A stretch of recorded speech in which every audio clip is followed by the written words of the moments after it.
All right, welcome. This is Orion Rising. I am your host, Leonard O'Neill. Good morning, good afternoon, good evening, or good morrow, depending on where in the world you are tuning into this show. Share this out, share this out, share this out. Share it out to everybody. I see a couple of you in the crowd. Said hello there. I see Denise and I see Pamela. Welcome.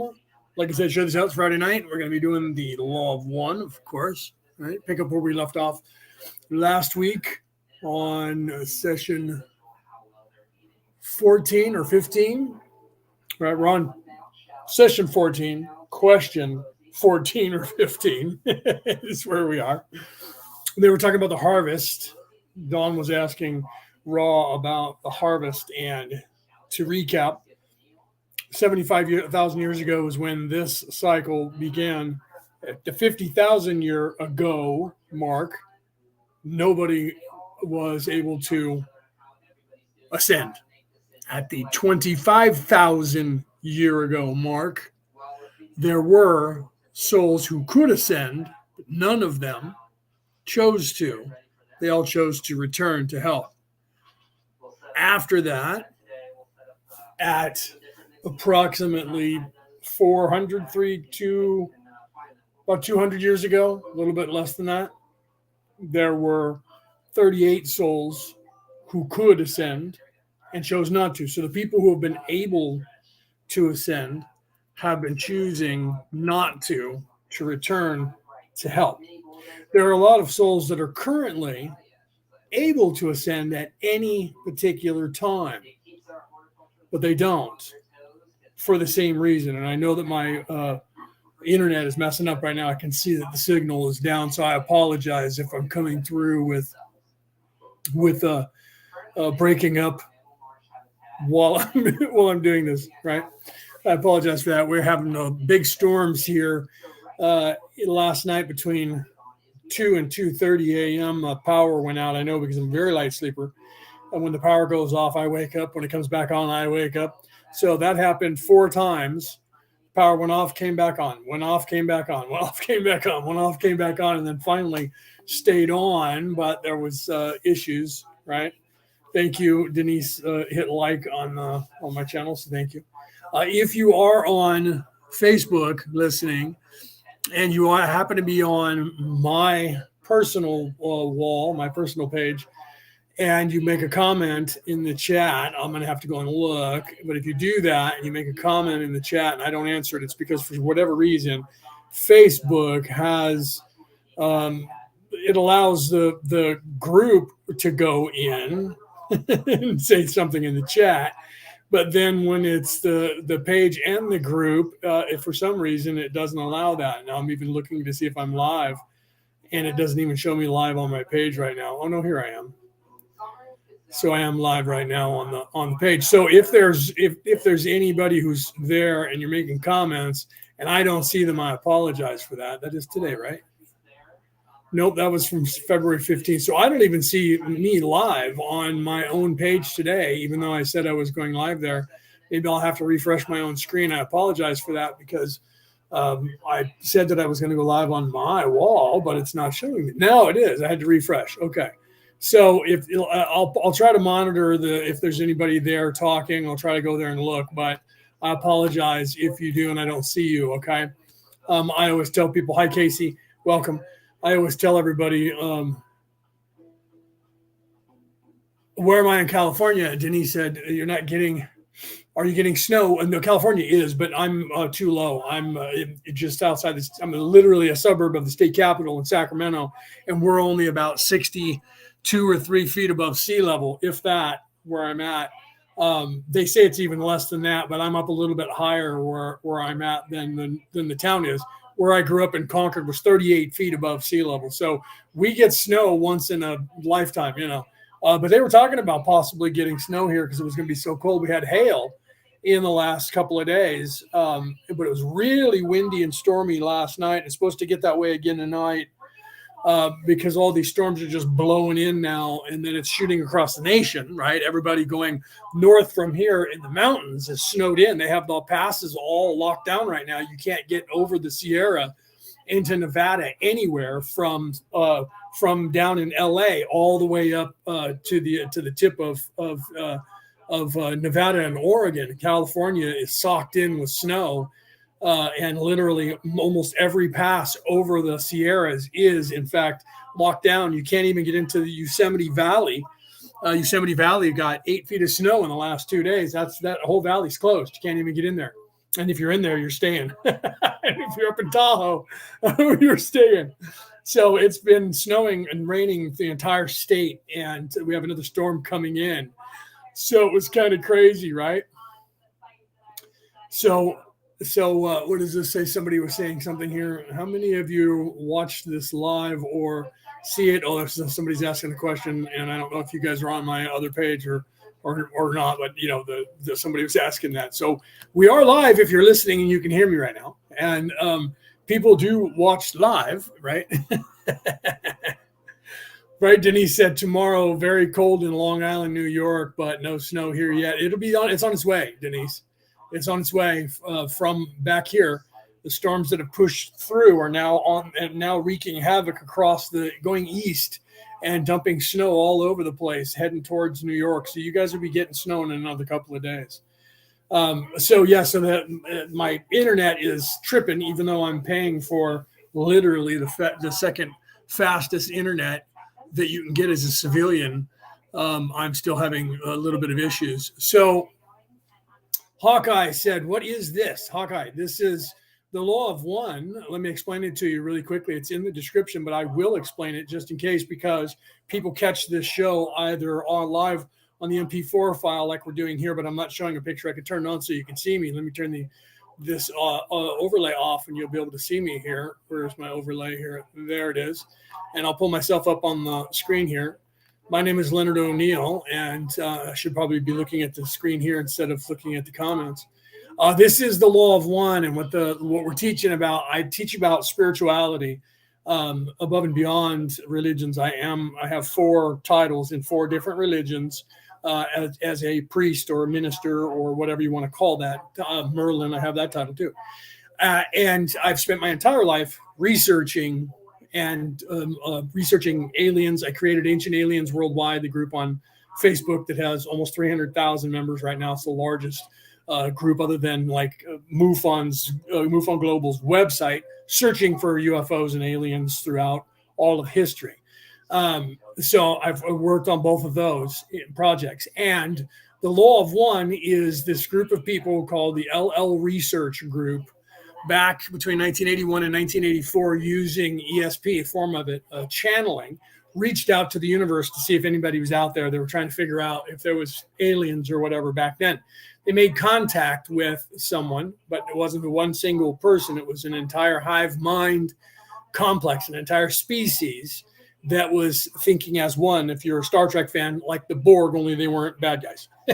And they were channeling through Carla Ruckert, the woman who channeled them for that time between 1981 and 1984. And I have read all of the 6 books. I've actually done this entire series once before a few years ago and finished it 2021 or 2020, somewhere around there. And I'm going back and revisiting it. And what I do is, you'll see if you stay around long enough, I play. This is the stuff that I'm playing to you is the actual transcript from the recording when they recorded the session. Unedited. This is not the version they put in the book, but the book only edited out a few things that was a problem. You'll hear that, like the computer repeats numbers 2 or 3 times because they show you the number and then they write the number down. So the computer repeats both. When they did the book, they changed that so when you're reading the book, you don't see it twice, or you don't hear it twice. This comes from their website. You can go to lawofone.info, info, and you can actually read along with what I'm playing to, because that's literally where I got it from. You can also hit play there. There's a little blue arrow that you can press, and you can actually hear the recording. But it takes 45 minutes to an hour for Carla to go to do the one session. She speaks very slowly. It was really hard to channel Ra, so she speaks really slowly. But you can there, and I used to tell people to go there, and I used to have monitors open with the book itself and the transcript, and I talked about the differences in that. This time it's not as clinical that way. I'm translating into a language that you guys can understand and giving you guys examples using different parables to show you exactly what Ra was talking about, and then show you in a spiritual setting, a comparison. As a theologian, we'll compare, and I always do that, compare all the different religions and how it pertains to the different spiritual practices on the planet, and what's going on then, now, whatever need to be talked about. And what we're talking about currently, hopefully you stick around, buddy, and take a look. But what we're currently discussing is the possibility of human souls being harvested, graduating, when people were able to do so. The whole purpose of what Ra was talking about was that evil people got wind of basically how things work and eradicated all memory of what you needed to know to be able to graduate, and they've kept everybody stuck here to the point where the people that are on this planet, all of us are stuck, and we're just, every time we die, we just recycle. We can't actually graduate because no one can find the door or the key to graduate. And it took things like Jesus, if you're Christian, but 11 other times throughout the history that we know of, that same character came and did the same things in different places around the world with different names. And the last time was 2,000 years ago. And that was Jesus, the Christ, who did that then. We haven't had another savior character come in that guise. And literally, history shows that the walking on water, turning water to wine, making the blind see, healing, bringing back the dead, all of those things that are told in Matthew, Mark, Luke, and John happened literally in different places all over the world. And we've shown that. I have personally shown 7 of the 12 times, but the theologians and the scientists believe that like the Buddha and Lao Chi, who were both in China at the same time. Lao Chi is the Tao Te Chi. Taoism is based on Lao Chi's ideology, and of course the Buddha is based on the prince's. He was a prince. I can't remember his name right now. I forgive me for that. His ideology, and we believe that they were 2 more guises of that savior character, going all the way back to Marduk in the Mesopotamia Akkadian, which is the oldest scroll that we have that is a creation story, which is about 3,000 years old. But we know that there were things that happened prior to that. So most of our memory is based on the deluge, the flood. And we now know that there were at least, and we're told by some people, 7 destructions of the human race. And this is the 7th one. So it's been 6 destructions, and we're in the 7th. And what I'm doing now is translating that to you and then showing you how that fits and explaining all the stuff about that. Hopefully it'll be something that you might want to listen to. And if not, it's your choice. So I'm going to go ahead and take my ugly mug back off the screen here. And I'll put the overlay on, because otherwise this is what you guys see the whole time. So I'll put the overlay back up. And I am going to start. We are actually in the middle. I apologize to you for that. We're in the middle of a session But I'm going to start there. And like I said, we're literally, Don, the questioner, was asking Ra about the cycles of people being able to graduate. And we're in the middle of that conversation. So we're on, I believe it's session 14. I believe it's question 14 or 15, but we'll see when we start. I picked a spot right at 8 minutes through the 30-minute session, because that's where we ended last week. Okay, so I'm going to go ahead and press play, and we'll start there. And let me know how you guys can hear it, whether you can hear it. Brianna, welcome. If I missed Pamela, welcome. I wasn't looking at the chat, so if you don't say hi, I don't know you're in there. If you do say hi, then that's fine. And like I said, if you choose to leave, then it's not for you, and it's not time for you to be here yet. And you'll find someone else that maybe you actually feel like you're resonating with. Okay, so I'm going to go ahead, guys. Let me know about the volume. I'm going to turn it up because I am not using headset again. So I am using the regular volume. So if it's not loud enough, I'll just turn it up. But let me know how you can hear it. All right. So here we go. 14.15 Questioner. Going back to the start of this 75,000 year period, there was the harvesting 25,000 years after the start, which would make it 50,000 years ago, I would assume. Can you tell me how many were harvested from our planet at that time? Ra, I am Ra. The harvest was none. 14.16 Questioner. There was no harvest? What about 25,000 years ago? Was there a harvest then? Ra, I am Ra. A harvesting began taking place in the latter portion, as you measure time/space, of the second cycle, with individuals finding the gateway to intelligent infinity. The harvest of that time, though extremely small, were those entities of extreme distortion towards service to the entities which now were to repeat the major cycle. These entities, therefore, remained in third density, although they could, at any moment/present nexus, leave this density through use of intelligent infinity. Thank you. I was going to ask that, Denise. Thank you for that. Yeah, some people, when they hear my explanation or they start hearing it, they just don't resonate with it and they just take off. But some of them also might have to be refreshing their screen and they may pop back in. It's just what happens. Some people are ready and they hear it and it resonates with them and they stay, and other people hear it and they think that I'm crazy and they move on.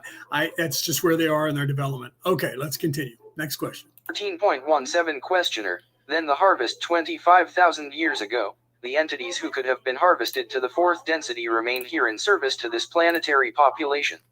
Is this correct? Ra, I am Ra. This is correct. Thus, there was no harvest, but there were harvestable entities who shall choose the manner of their entrance into fourth dimension. 14.18 Questioner. Then for the last 2,300 years you have been actively working to create as large a harvest as possible at the end of the total 75,000 year cycle. Can you state with respect to the law of one why you do this, just as a statement of your reasons for this? Ra, I am Ra. I speak for the social memory complex termed RA. We came among you to aid you. Our efforts in service were perverted. Our desire then is to eliminate as far as possible the distortions caused by those misreading our information and guidance. The general cause of service such as the Confederation offers is that of the primal distortion of the law of one, which is service. The one being of the creation is like unto a body, if you will accept this third density analogy. See, now Raw speaking there, he says, or they say, Confederation. And you guys hear me talking about the coalition, okay? Confederation is the Confederation of Planets. That is the off-world coalition that is in the area of Venus, okay? Which is our twin, by the way. A lot of people aren't aware of that. It's a lot hotter there than here, but they are also not in the third dimension, okay? They reside, like Ra is in the sixth, getting ready to go into the seventh dimension. Okay, but it goes from the sixth. It's the fourth, the fifth, sixth, and I think they said something about seven, but definitely four, 5, and 6 that are there. Yes, I did. Denise said you may have mentioned this, but are we near the 75,000 year cycle? Yes, we are. And I did mention it before, but I rewound this on purpose to get to that because we were just talking about last time that the math is wrong And it reoccurred to me. I wanted to talk about that because last week I talked about, and I've talked to some of you guys separately about this, about the cycle of when Jesus was born and what that cycle is. And Peter pointed out last week, if you were here, that the 2,000-year cycle is not, in fact, like everybody thinks, 2031 or 2032, somewhere around there. That will be another cycle, but it's not the actual one, because I did I actually tried to calculate the math in a think tank. We were looking at, because the Hebrews claim that the cycle of the planet is wrong. First of all, I talked about that and mentioned it last week. Our body clocks are on a 25-hour clock, but yet our planet is on the 24-hour clock right now. And so I briefly said something is wrong. So the human race is used to a different cycle of our own planet that was 25 hours long, and our bodies have not adjusted to a 24-hour clock. Even though there's only 24 hours in a day, scientists know that physiologically we are on a 25-hour clock. So that suggests that for the majority of the human race's existence on this planet, there was a 25-hour day, not a 24-hour day. And that is either that or something shifted, and we shifted to that. Now, I believe there's an explanation for that, because 24 is 12 and 12, and 25 is an odd number. However, respectively, 13 being one digit above 12, with the whole 3, 6, and 9 not going to 15 but going to 13, could be 12 and 12, right? Plus the one digit could be, in fact, the 25, but that doesn't work right in my head with math being. You have to remember, I was a physics major in college. I was going to be a physicist. One of the reasons why I understand Don and the way he thinks, and this whole entire verbiage that is being used. Okay. So I think that our body clock is off because we are crooked and off by 23.5 degrees. And I think at one point we were off by 25 degrees, which gave us the 25-hour clock. And I know that doesn't sound like, well, how does that math? I'm not going to get involved in explaining that right now, because it's kind of, it's one of those weirding things, like when you get down to a subatomic particles, you can't tell the difference between a cell that is my left pinky and a cell that is the wall that I'm sitting next to currently. Because when you get down to that subatomic level, everything is exactly the same. And it is only as you move away from that subatomic level and start pulling back up to the 3D level that you start to discern the difference. The same thing goes with our physical bodies, with the spirituality, and people are not even aware of that right now. And they'll get to that when it gets closer to being back more upright. Our planet is tilted at 23.5 degrees off of its original axis. And as the planet is righting itself, the moon, which is in orbit, is moving away from us.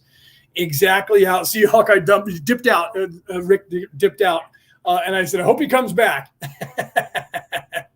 It was hard to find you again. I apologize. I'm on Orion Rising, the page on Facebook. And I'm on my name. So if you look up Leonard O'Neill on Facebook, you'll find it there live. Or if you go to YouTube under my name, I'm there too. So I'm glad you found me again, Rick. You should follow me, and it'll be easier to find me when I go live. Because that's why I go live on my page, so that if anybody follows me, when you do follow me, you get the notification. I'll go live, and then you'll know that I'm live, and you won't have to try and figure out where I'm at. Okay, so our planet is tilting slowly back from the 23.5 degrees off kilter as it's tilting back to its 0 point. The moon is also moving away from us slowly at the exact same rate of speed, and which scientists aren't really realizing. There are a few, but it's hard to get somebody to talk about that, because that's kind of like talking to a scientist about the possibility of life on other planets. They're afraid to do that in the open, because the people who pay them money to do the research don't want anybody to know that. And I don't want to get involved in all that right now. Because that gets into politics, and people go, "Oh no, politics! I'm out of here." And because they don't realize that politics is in fact the religion of evil people. Okay, of nefariousness. It is their religion. Everything that has to do with that. That's the dark side, right? Everything, the control, the lust for power, the caste system being set up in everything, to where there's one person in charge at the top and everybody down below that is at a certain station, and then the slaves or the plebes or whatever you want to call them down at the bottom do all the work. That's the system that they have set up in everything: your business, your military, your government, your housing, your schools, your everything. Even your churches are corrupted that way, so that, like the Catholic religion, and know that I'm a Catholic and know that I'm knighted by the Roman Catholic Church and a minister in the Christian church, but Catholic, you got to go to their seminary, and I didn't want to give up sex, so I didn't become a priest in the Catholic faith, but I did get knighted, which makes me a minister. Okay, so the churches were corrupted, all of them, to have a caste system, and that's why they loved the idea of the monotheistic, male-dominated religion being the biggest religion on the planet, because that gives you the same caste system. A man is in charge at the top, women are property, and they're very, very low on the totem pole. Therefore, they can control everybody because, hey, look, you have a god, and that god is in charge. So they loved the Roman Empire. They loved the Greeks. They loved the Christians or the Jews with the Western Judeo-Christian, and they want that to dominate the globe, because that puts a man in charge up on some mountain, and everybody's beneath the man. Even if he's married and has a goddess, she's not in charge, because ultimately he has the final say. It's literally been set up that way, and they love that, and that's why they've kept those religions. So you have Judaism, Western Judeo-Christianity, you have Muslim. The Muslim religion is based on Moses and all of that information from the Exodus. So again, it's based on the Hebrew monotheistic, male-dominated God. You have the other religions are tolerated because they're mostly that way, like the Buddhism and the Taoism and even the Sikhism and that sort of stuff. It's all the same in their minds, and that's why they try to keep all other religions quiet. The Bohemian religion of the North, the Norse people, because that's a dual aspect: the Celtic gods and goddesses. The goddess being the dominant figure, and the god dies every year and is reborn every year. They can't have that, you see, because then you're venerating women, and they've been trying to shut them up with the witch's hammer. Some of you know that under the title that is written in, which is in Latin. And that's where the witch hunts were here in the United States, where they were murdering any free-thinking women and shutting them up, calling them witches, and killing them. And that was the only way you could test. They'd throw you in water and weight you down. If you drowned, then you weren't a witch. Oops, she was not a witch. And if you floated, oops, kill her, she's a witch. So either way, you died. They did the same thing. Well, burn them, and witches don't burn. Then they burn them and went, oops, she burned, so she must not have been a witch. Oh, well, she's dead now. Either way, it was shut up these women. Okay. So let's continue with Raw. They were talking about, and all of that was set up to keep people from realizing the other half of the energy, which we're moving into now. If you know anything about the Kundalini energy or the Celtic knot work, and it is the two energies that are intertwined, masculine and feminine, war and peace, energies that are intertwined. Or the natural balance that you have to balance in your body to be able to learn what you're supposed to learn. Only living in one aspect or the other, being completely feminine and nurturing and caring and loving, and not having any of the other balance from the other side, is just as bad as being all completely warlike and in the lizard brain. You have to balance those two ideologies and energies. And in the East, that's called the Kundalini energy. And that energy balances your chakras. And when you balance your heart chakra, and you go and do that shadow work, like Carl Jung talked about, and they named an entire place after him, the Carl Jung Institute, after him, because of his ideology and his discovery of and explanation of doing what he called shadow work, which is the inner work. And that was referring to, in all of the spirituality, and especially in Africa and the Middle East, is the underworld. In fact, that was also in the Viking pantheon. Going into the underworld was going into oneself. And that was the representation going all the way back in Egyptian history and all of those religions that were dominating the world before the monotheistic, male-dominated had a good place to heaven to go to. And the only way you can get to heaven, like getting the jibber jabber for the coop, is the only way that you can survive the coup, which they, completely make you think that herd immunity doesn't work whatsoever. All the commercials that they have on television now says you have to have this shot or you won't be immune to it. So obviously they're ignoring and have been herd immunity, which is what's kept the human race alive since it started millions of years ago or thousands of years ago. Depends on how you want to look at it and how far back you think we've survived. We didn't have to get inoculations when Jesus was alive or prior to that, but everybody survived that was supposed to. Why? Because they were hardy and they got herd immunity, not because they never came across a disease that killed everybody, the Black Plague. That killed off more people on this planet in one little time zone than anything else. But people survived it eventually, okay? And it wasn't because it just went away. It was because people built up immunities to it. Their body changed, their chemistry changed, and the human race continued, okay? So it's the same thing with churches. They say the only way that you can go to heaven is that you have to come here and we have to give you something, spray water on your head or whatever, and say some incantation at you, and then you'll go to heaven. Otherwise, if you don't do that, you never get to go to heaven. And that's just a way of getting you to go to the churches so that you pay a tithing and that you're in their chairs, and then they only give you the lectures that they want you to know. I know this. As a minister, I have the Bibles that show you that they have a curriculum. Okay, most of you don't know this. They have a 2, a 3, and a 5-year curriculum, which means you're on a cycle when you go to church, especially a Christian church. But all churches do this. You have a cycle, and they tell you certain things on certain months, it's all drawn out for them. It's written down for them, and they know exactly week to week what they're going to teach. So when you go into any Christian church, you're going to find if you go to one mass at 7 o'clock in one church and go across town to another Christian church and go to the 9 o'clock, they're going to be talking about the same thing. They may even be talking about the exact same sections of the Bible, but they also give you a choice of that. Okay. So when you have all that, the priests open up the page. I have one of those books where you open it up and it tells you what the curriculum of that particular week is. And then you have different things that you can read to people. All of this is set up so that you only learn what they want you to learn. And that's it. They don't want you. You could not, in the Roman Catholic Church, could not take a Bible home until 50 years ago. You can look that up. Okay. Could not take a Bible home until the 60s. And they didn't want you to do that. So we're talking about the entire time. Julie, welcome. We're talking about the entire time from 2,000 years ago until the 1960s, before people could actually take, even though people were taking Bibles home anyway and buying them, they discouraged that. Okay. Why? Because they were trying to control everything that was being told to you. Okay.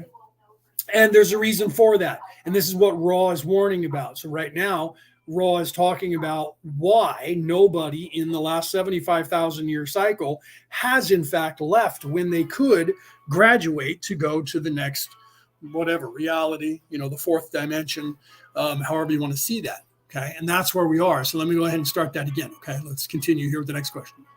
Would we ignore a pain in the leg? A bruise upon the skin? A cut which is festering? No. There is no ignoring a call. We, the entities of sorrow, choose as our service the attempt to heal the sorrow which we are calling analogous to the pains of a physical body complex distortion. 14.19 Questioner, at what density level is RA? Ra, I am Ra. I am 6th density with a strong seeking towards 7th density.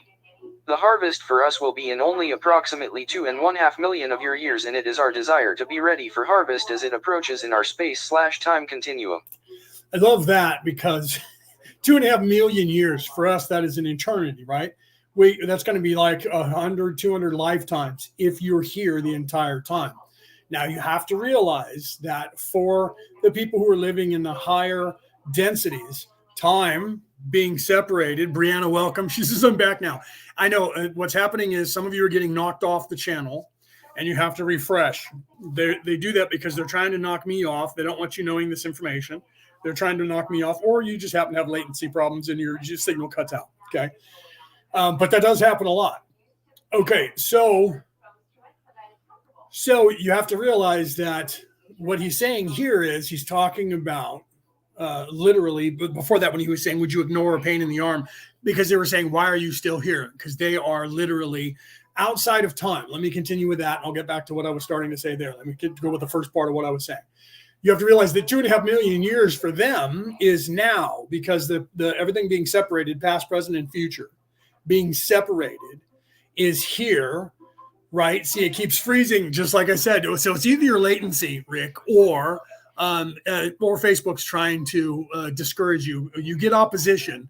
I used to get knocked off the air, and I know that I'm not looking at my latency right now. I have a strong signal now, so I'm fine. But if it keeps freezing and you have to keep refreshing, you'll probably have to go back afterwards and catch the podcast, which is not on this platform. It'll be a link here, but it'll be on Podbean. You can go to podbean.com or go to www.orionrising, no space, .podbean.com/ okay, or / if you're a computer guy. If not, it's a slash. And it'll take you to Orion Rising on Podbean. You can find me on any place that you listen to podcasts on the planet. It's not a joke. Wherever you look, I'm listened to in 70 countries, 70 countries. And some that I was showing Casey, some that they can't track. So that's either in the planet or off the planet, or the people have encryption. So they can't track where, but they know the proximity on the planet, where they are, which country of origin, but they can't tell where in that country. Love that, right? There was 109 last week in Australia someplace, right? And it's not the outback, because the only place that has Wi-Fi is in the provinces that are next to the coasts. And they tracked all the people that were there, and there were still 109 that they couldn't track. Here in the United States, in one day, there was 29 that they couldn't track. So it's probably government that they have encryption. So if you get off these platforms like Facebook and YouTube, Google and Meta, get off those platforms, then it's far less. But I'm not live on the MP3 broadcast currently. So right after the show, I put it up there. So you can't ask questions, but you can if you come in here. Okay. So outside of this reality, in the first dimension, second dimension, and third dimension, time actually is occurring. So we have a past, a present, and a future. Outside of this dimension, past, present, and future all happen at the exact same time. So that's why you hear Ra saying, in your time, approximately 2.5 million years. But for them, and you can even catch it in his voice, or in their voice, that it's sort of an urgency. It's going to happen quickly. Right? So 2.5 million years is not exactly very long, but from our perspective, it is, because we're traveling faster or closer to the speed of light in our vibration in this first, second, and third density, so that past, present, and future can be separated the way they are here, so that we have an organic experience, because that's what this whole entire thing is about having an organic experience to experience every possible thing that can be experienced, because that is what the creator of the universe is doing currently. It's currently experiencing every possible thing that can be imagined, and we're all playing out those parts. Okay, so let's continue here with what Ra's saying. 14.20 questioner. Oh, I'm sorry. Let me go back. Let me digress a little bit. At the beginning, when I clicked on, it was in the middle of Ra saying, and then we're going to go into the question here. Ra was saying, Dawn asked Ra, why are you saying to help? Because we're stuck. Ra said, and would you ignore a pain in the leg or a broken arm? No, you would not. You would stop to heal that appendage. So Ra, seeing us here stuck, is in fact, because they believe we are all one. That is the law of one, that we are all one at a higher level. They decided, because it was their information that was corrupted down on earth here that got us stuck, they are now staying here until we get our free will restored to everyone, or the knowledge that you have free will that was taken from us by the nefarious people that are in charge. And then, of course, the Orion Crusaders, not to be misconstrued with the Orion Confederation of Light, or the council that Ra had just mentioned, okay, which is the Council of Venus, and it's the Council of, he calls it, did he say consortium? I don't remember if he said those words or not, but it's the Council of Planets that is here protecting this Earth and solar system, and has it locked down so nobody outside the solar system can just show up here, because the Crusaders came here and got boots on the ground and helped solidify this planet being stuck. So because of that, we've now kicked their butts off this rock, and the crazy people are in charge down here now. So you have the insane asylum being run by the insane people. And that's what's happening right now.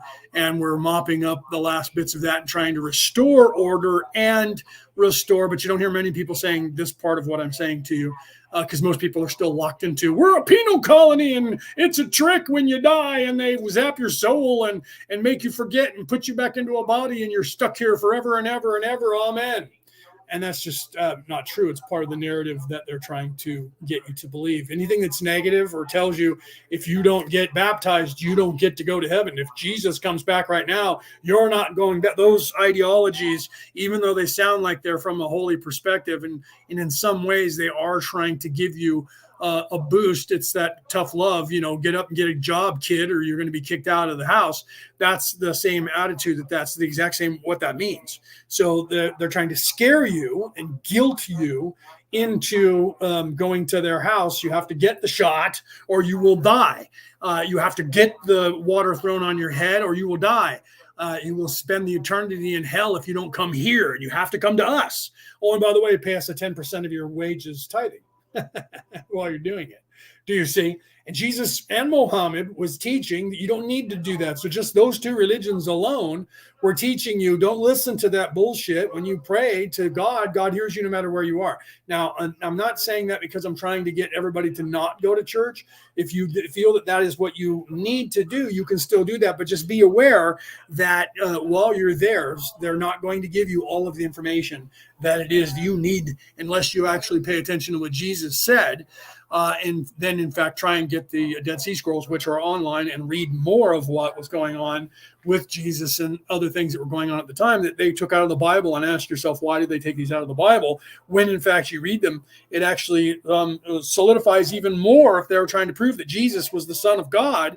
The books they took out literally are saying that he's the Son of God, even more so, and showing you that than the ones they left in, which is odd. So you would think that but when you pay attention to reading those scrolls, you find there's other information there that they don't want you to know, because it helps you to find your way to a place of being able to ascend and go to what we loosely refer to as a heaven, which is not exactly a place that you really go to. It's actually, there's not a place that you're going to go to that is that heaven, Elysium, Valhalla, whatever you want to call it, where you get to live forever in just that place and do nothing. Your life or your soul doesn't end there. You still have education, so you're still evolving for a long time after that. So why would there be a place that you would just go to where you just get to kick back? And what is it? Are slaves going to do all the work and cook your food and bring you drinks and stuff like that? What? They don't even tell you any of that stuff. But if you're a Muslim, and you blow yourself up and kill yourself for the religion, you get all these virgins to have sex with. Are they a virgin every day? They don't really tell you any of this stuff. What else happens there? They just kind of give you these childlike stories for children that you're going to have all this stuff, run out there and get killed for us, and you'll be rewarded in heaven. And then the same thing here on earth. In 3D, you have to work and slave yourself to almost to die. And then when you die and you've sacrificed yourself in heaven, in a place that you're not in now, you will be greatly rewarded. And you can take that or leave it. You can say, okay, that's true, and I believe it, and you're a heathen, But like I said, know that I have 4 titles in 4 different religions that are, in fact, a priestly title, okay, from around the world. And I've been studying religion literally since I was a small boy, and lived across the street from a Mormon church, and asked my father if we were Christian. And he said, son, you need to, if you wanted religion, you need to look into them all and read all of their books and go and talk to their people, talk to the people who worship there, talk to the people that are in charge there, find out if any of those fit for you. And I've done that since I was 8 years old, and I am now 55 years old.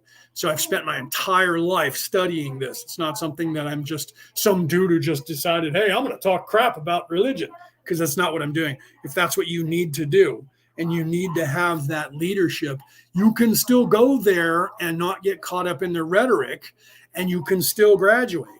But there's still knowledge that you're going to have to learn about yourself that will allow you to unlock this knowledge, and they don't teach you in these churches to look within yourself to fix yourself, even though Jesus said that, and so did Muhammad, and so did Moses, and so did even David and Elijah and a bunch of other people in the Hebrew religion, the big three. And then when you look at the other Eastern religions, they all say these things. They kind of just pass over it, and they don't really get in depth and tell you, like Carl Jung did, about shadow work and what you need to do to go inside yourself. And any religion who says that, they say, oh, that's the devil trying to get to your soul, and don't listen to them. We'll tell you what you need to know. That's why I have on my wall the news agency saying at 6 o'clock, up next, we'll tell you what you need to know. Okay? We'll tell you what you need to think. All right, let's continue. And you ready yourselves for harvest through the best service you can provide. Is this correct? Ra, this is correct. We offer the law of one, the solving of paradoxes, the balancing of love/light and light/love. 14.21 Questioner, how long is one of your cycles? Ra, I am Ra. One of our cycles computes to 750,000,750,000,000, 75,075,000,000 of your years. 14.22 See, so think about that. We're in the third dimension, third density. They are in the sixth density, and one of their cycles to graduate to the seventh density, seventh dimension, is 750 million years by our perspective. But for theirs, in their perspective, when time literally is only the distance it takes for the physical body to go from one place to another, everything happens all at once. So 750 million years is not that much. It actually equates to about 11 of our lifetimes. That's about the normal 7 to 11 lifetimes on Earth. Is about what it takes for a soul to go through this cycle, this octave of third dimension, going up through that octave into learning to go to the fourth dimension and then the fifth dimension. Okay. And I don't mean 4D and 5D like everybody's talking about. That's within this dimension, within this density that is in here before you go into the fourth. Okay. So there are two different kinds of, that's a problem that people have, because everybody says, 3D, this is a dimension, and this is a dimension is a place, a reality that is an illusion. This place that you see here, the physical that is around you. And then there's the density, and the density is the measure of your soul. Peter, I didn't see you come in, brother. Welcome. Wayne, I didn't see you come in either. Welcome. So you have to realize there is a difference between the dimension and the density. The density is your vibratory pattern of your soul, and that goes up in vibration and up in this dimension. As you go through the scale, that is the octave of third dimensional life here in the 3D, which is the yellow ray, yellow chakra, yellow ray sun, a third place from the base root chakra. When you go into the fourth, it'll be literally the orange ray vibrational energy, which is literally the chakra between that is just before you get up into your head, before the heart. So it's just between the diaphragm and the heart. It's where the orange is and the heart is green. And then you'll move there in the sixth. When you get to the sixth, it's going to be completely about love. So it's wisdom, then love. And this place is the place of doing, yellow. Doing. That's why everything here is physical. You can't just make this shit float. You have to go and pick it up with your hands. This is the place of doing. All right, let's continue. So they have this long cycle of 750 million years before they can graduate, and it's coming up really quickly. They only have 2.5 million years left of the 750 million years that they spent in there. But that's from our perspective, not from theirs. From theirs, it's very, very fast. It's just like here. It's very fast. 11 lifetimes isn't that long. It's only about 1,000 or 1,100 years if you live to be 100 years old. So the average life expectancy is somewhere around 80. So it's even less than that. So it would be 8 times 11, right? 888 years would be about the one normal cycle for us now, because we only live a short time. There was a time when everybody lived for 3 and 4 and 5,000 years, and sometimes 10,000 years. Why? We were living 10, 11,000, 12,000 years because we had one lifetime, and then we graduated. And then because we have became so much more violent when we fell, our life expectancy became shorter, and then it took us more lifetimes on a cycle to graduate. And that was covered early on. So now I'm doing like raw. We covered that. Getting snarky raw on you. All right, let's continue. Questioner, 75 million. Ra, That is correct. 14.23 Questioner, in your service in giving the law of one, do you work with any planets other than the Earth at this time, or just Earth? Ra, I am Ra. We work only with this planetary sphere at this time.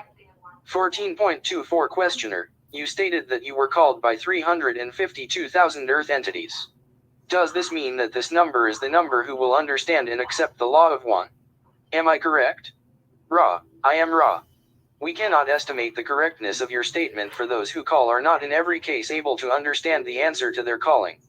Moreover, those who were not calling previously may, with great trauma, discover the answers to the call nearly simultaneously with their late call. There is no time/space in call. Therefore, we cannot estimate the number of your mind/body/spirit complexes which will, in your space/time continuum distortion, hear and understand. See, now, Raw was misunderstanding the question because Dawn asked, when you decided to help or stay and help, because Raw had mentioned approximately 325,000 or whatever the number was there, souls had called out. So think about that. At the time, you have to remember, right now we have 7.8 billion people on the planet. This is in 1981, when there was only 2.6 to 2.7 billion people, okay, on the planet. So still 2.7 billion people, and only 350,000 people were aware enough to realize they were stuck to call out for help. But what you have to also realize during that discussion, unless it's going to happen now, but I think it happened already. Sometimes I get ahead of myself. I have read this, over and over for the last 5 years. And the entire 106 session show already 3 years ago, and finished 2 years ago, and starting over to get into more details now than I did then. Okay. So you have to realize that the number has grown, first of all, right, greatly between then and now, of how many souls are on the planet. You have to realize that, they don't really realize how many, and this is what he's trying to explain, or what they're trying to explain, that, and this was explained before, that one soul who is aware when they're calling out to the universe is actually worth more than one. Remember, we talked about this if you watched my Defense Against the Dark Arts, which had been deleted, and I've only been able to find one. Casey found 2 and 3, but couldn't find 1. And I couldn't even find 2, but Casey was able to find them. So if you want to listen to those or watch those, Casey can help you. I didn't look on my MP3 file to find out if they're there. They probably are. I'll have to research that on those platforms that I post, because I have 375 shows on Podbean, and I think on Anchor FM, I think I have the same amount, but don't quote me because I started that later. So I may have just picked up live and not done all the back ones. But that's not all my shows. That doesn't go back to the very beginning. So there's still, about 50 shows or 75 shows that are not on there anymore, because I got deplatformed from Google when they deleted 450 posts of mine, videos that I had up there on that platform a year ago, almost a year ago. It'll be a year ago in 2 weeks from today. It'll be a year ago that I got deplatformed from Google. Okay. I'm back on there, but I didn't get my stuff back, right? I'm on there now on a different channel that I had created. So you have to realize that it's hard for them to figure out exactly. And the reason that souls are hard to read is because we are the creator. And when we're here, they don't discern the difference between one individual soul and the hive mind. It's hard for them to center in. That's why it's so hard for Carla to channel them. It's hard for them to literally, without being here, to figure out how many souls. So that when it comes to that, that's why they keep saying it's approximately this or that. Okay. So yeah, both videos are very helpful. Casey's reading to you. Both videos I'm reading what she said. For those of you who are listening and can't read the chat, both videos are very helpful for people waking up. Defense Against the Dark Arts 2 and 3. And I'm going to say you can check my MP3 file and go backwards in time. And if you go to Podbean, like I said, I have almost all of them, the last 5 years worth of shows up there. So you might be able to find them there. If I do, I'll probably try to link them for you guys so you guys can listen into that. But yes, if you're waking up, it's what you need to know. Okay. Yeah, see, Casey said she has them saved, so you guys can listen to them. So yeah, I wish I would have had that 2 years ago. Penny said, well, they were out there. It's just you didn't know about it because I did them a few years ago. I don't remember how long ago it was now. Otherwise, it would be easier for me to find them. But it was a few years ago when I did them. Okay, so you have to realize that one soul. This is something that I teach, and I think I talk about it in the Defense Against the Dark Arts. But I've said this many times that you guys, some of you see this when you're sleeping and you go to that place where it just seems real to you and it seems like there's magic going on there, and you are there. And you're there with people that you recognize. Some of them you go, I know you from when I'm awake, but you don't look like that. And you don't know what you look like because there's no mirrors. So you're there and you recognize people and you know that there's this sword and sorcery and there's this battle going on and you're a part of that. That's a real place. Okay. And in that place, one person, one soul stands in front of everyone else, and literally one soul has the ability to hold off the onslaught of the entire evil souls, all of them. One person can hold them off in a stalemate. Okay. And then the hordes are coming to try and destroy you. And you stand by yourself and you can hold them at will, at bay, until you guys both run out of energy. Like that's where you get the whole berserker ideology from, by the way, until you collapse. And then the souls that are standing there with you, and it's usually about 7 of you at a time, will rush forward, and 3 of them will grab you and pull you back to heal you, and 1 more will stand, and everybody else backs away, and the horde backs away and then regroups and tries it again, and they come up and they can only get so far, and you're stuck. And that was what you saw Gandalf do in the movie. In the book, that was what that represented, was Gandalf when he stand there and said, I'm the wielder of the light of Unu. And that goes back to Anu, okay, the god of Arcadian god, only he changed it slightly so that it wouldn't be so obvious. But he left it Unu, is where you get that word Anunnaki from, which Zachariah Stitchin in 1948 translated wrongly and thought because Arcadian god of Anu was their god that created the world, that on the Mesopotamian scroll they must have been referring to Anu, the god, when they were not. And that's been translated by scholars who understand that cuneiform and that language now, that the word Anunnaki that you thought is a race of people did not in fact mean the god Anu, like Giorgio Tsoukalos says in the History Channel's Ancient Aliens, that it means those from the heavens came. That's even a wrong translation. That's not what Zachariah Stitchin translated that as. Zachariah Stitchin translated that as the god Anu came from heaven to earth. And then in 2012, it was perverted by Giorgio Tsoukalos, who I've met. He's probably, if he hears this, won't be happy with me, but I don't care.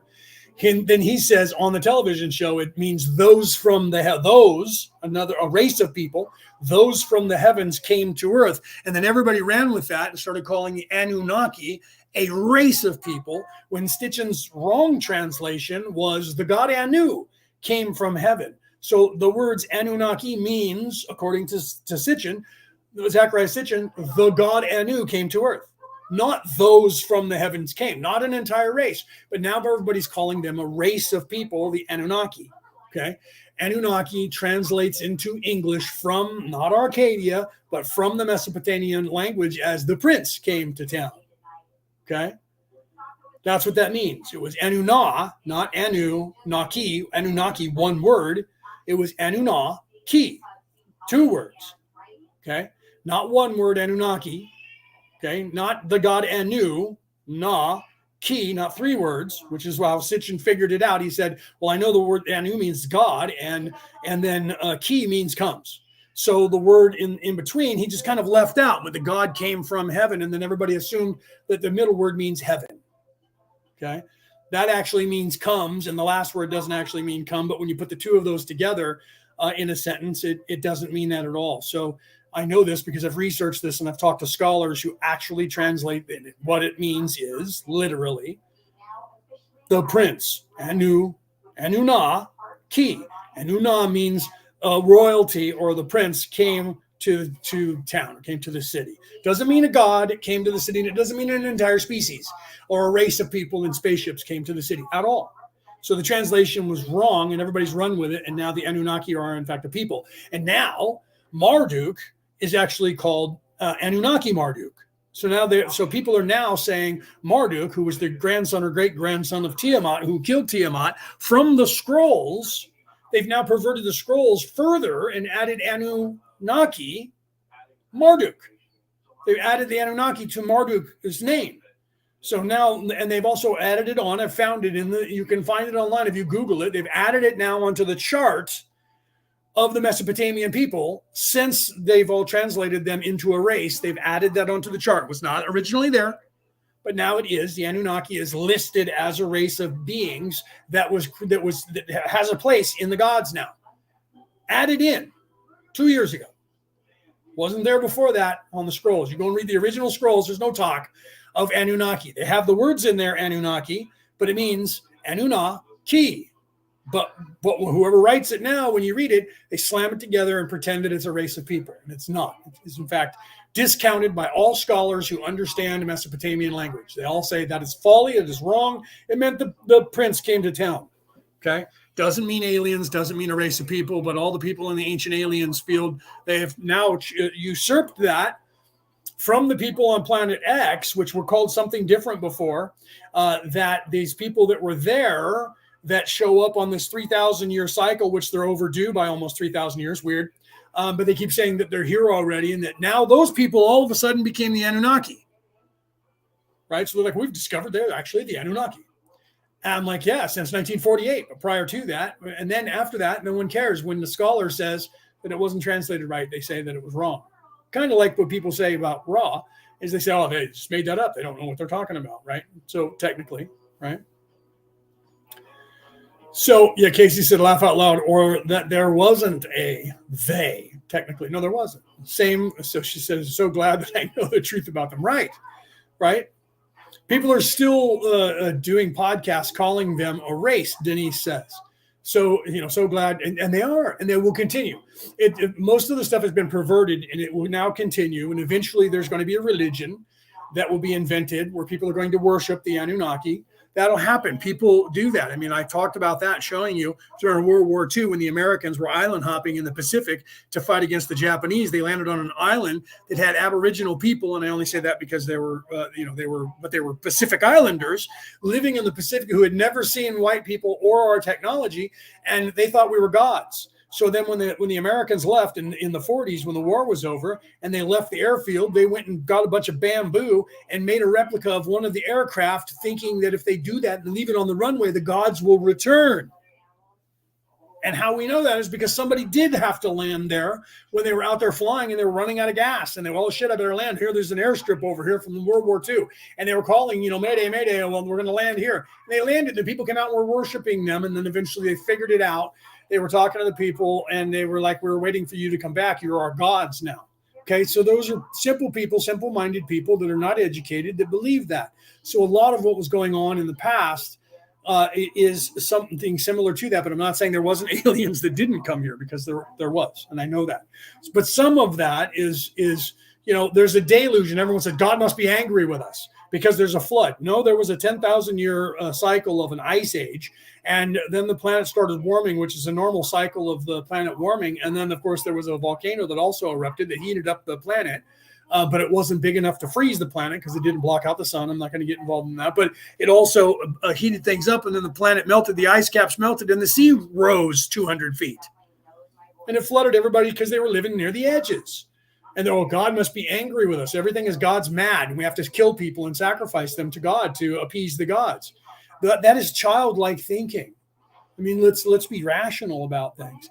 I was just talking today to somebody about that, where if you look back, and even all the way back to the Mesopotamian scroll, which is the oldest scroll that we're aware of, except for the ones in the Colburn Bible that came out of Egypt during the Exodus, but talking about the Marduk and all of that. Let's go down the list of how this happened. Okay, I have read those scrolls many times. So here's what happened in the Mesopotamian scrolls.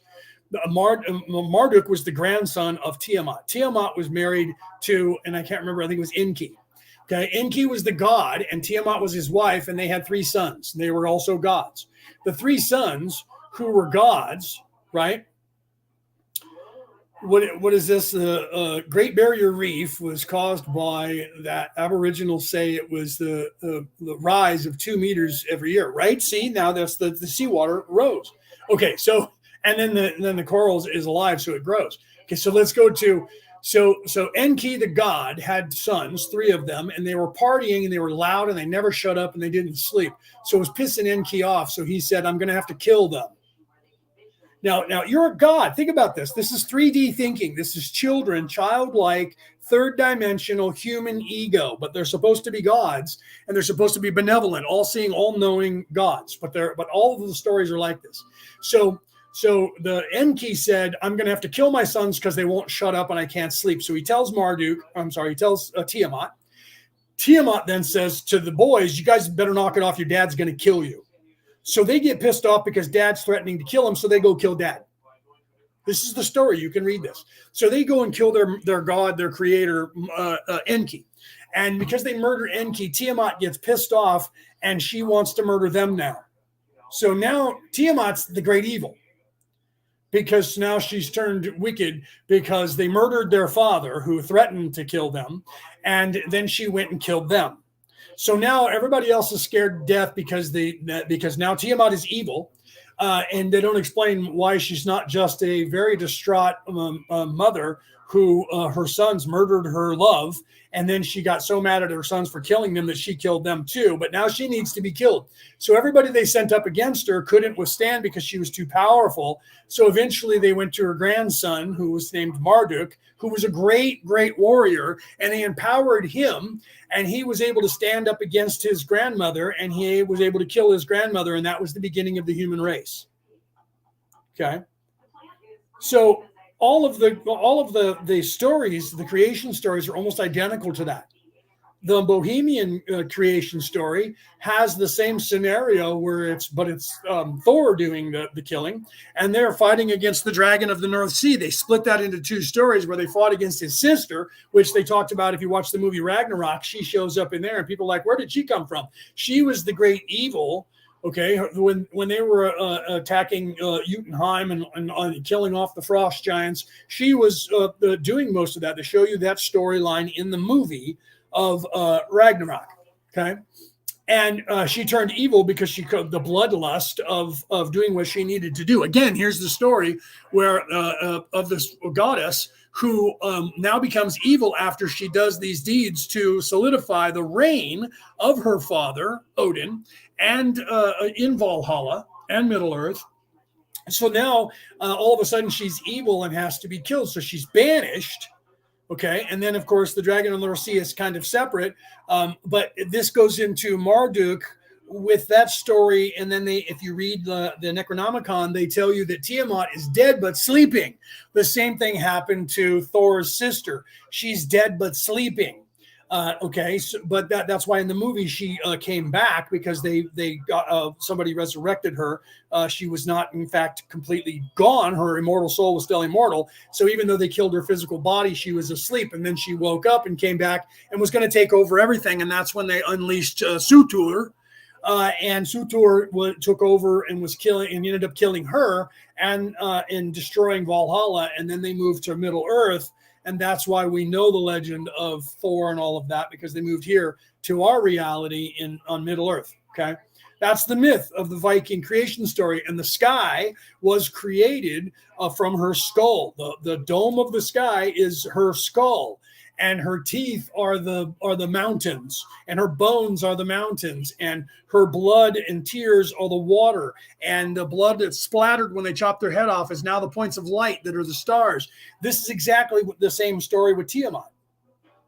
Okay, Tiamat was killed, and her head was now the dome that is the sky.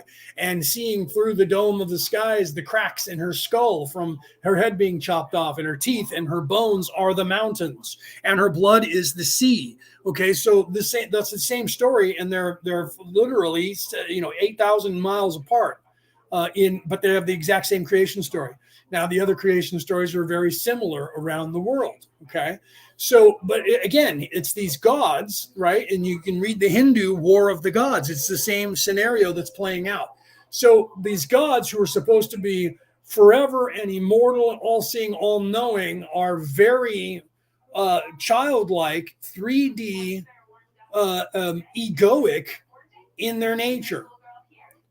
Okay, it's not until later on, as the human race has been growing up, that they realize these gods can't be gods, because gods wouldn't be that way. So all of a sudden, the Hebrew God from the Old Testament, who was very angry, do as I say, not as I do, and murder people in Sodom and Gomorrah, everyone, including women and children and little babies who are obviously must be innocent. All of a sudden, they're all wicked, they're all evil, and they all need to be killed. So I'm going to kill them all. Do what I tell you to do, or I'll annihilate the entire city. All of a sudden, that changed when the people started to grow up. And the narrative then was, well, that's not exactly what they meant.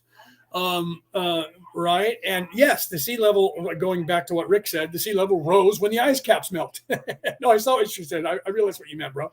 I knew what you were talking about. And then I was also saying coral grows. And that's why coral is still close enough to the surface for us to find it. It's not 200 meters below the surface is what I meant. I didn't specify that either. Right. But I saw what you said. So, but yes, the ice caps melted in the when they said back in the Hindu religion, where they were talking about Shiva used to live on Earth in this city. They said, well, that city doesn't exist, so that's a myth, and that's not really a god. Well, they've actually now found that city 500 feet below the sea level. They found the city that was the fabled city from their doctrine, but it's actually there, so it's underwater. The same thing with the sinking of Atlantis. How did Atlantis sink? Well, the ice caps melted, and 200 meters, the ocean rose in 200 meters. That was the deluge, the flood. And where do people mostly live? It's not until our societies become bigger and bigger and bigger that we move off the coasts, because we need to. So most of our societies, even today, are on the coast, and then there's still people living inland because we have a larger population because we're living longer. Right. So if you go back in time when there was only 800,000 people on the planet, there was no need to live in the Midwest, although some people chose to. The majority of the people in the United States are going to live on the coast of the United States. That's the way the majority is now. If you look at the population of the people that live on the coast of the United States, literally starting from Washington and going all the way down California and shooting across over to Texas and going, around the Panhandle and up Florida to the East Coast, the majority of the population of this United States is on the coasts. Okay. So if the water rose, if the sea level rose 200 meters in a year, every year consistently, how many people would disappear or have to move inland? Do you see? Same thing happened there. So whole cities, New York would be underwater. Okay. London would be underwater. San Francisco would be underwater. Los Angeles, San Diego, underwater. If the sea rose 200 meters, cities would be gone. They would still be there, but nobody would be able to get to them unless they swam down there. That's what's down there now, and they're discovering that. So there's my point. Okay. So you have to realize that the true history of our world has been kept from us. Okay. And they don't want you to know that. Why? Because there's an unlocking in the knowledge that you learn. That's why they perverted the Garden of Eden story, so that learning knowledge is bad and that God somehow didn't want us to know something. Oh, well, they learned the knowledge of good and evil, and that was our sin. Learning that you have free will to choose to be good or evil is a sin. Where is that written? Only in that story. Is that written? That's the secret they don't want you to know, is that you have free will. They don't want you to know. They want to control you and keep you in your lizard brain. That is the truth. That's why we're stuck. That is the knowledge that Ra inadvertently gave to the pre-dynastic priests in Egypt, which would have been more than 12,000 years ago. And they took that knowledge and what the pyramids were about, and they used it for their own gain and controlled everybody. And they have been ever since. Okay. And that is why the people of this planet currently are having a problem with graduating. Okay.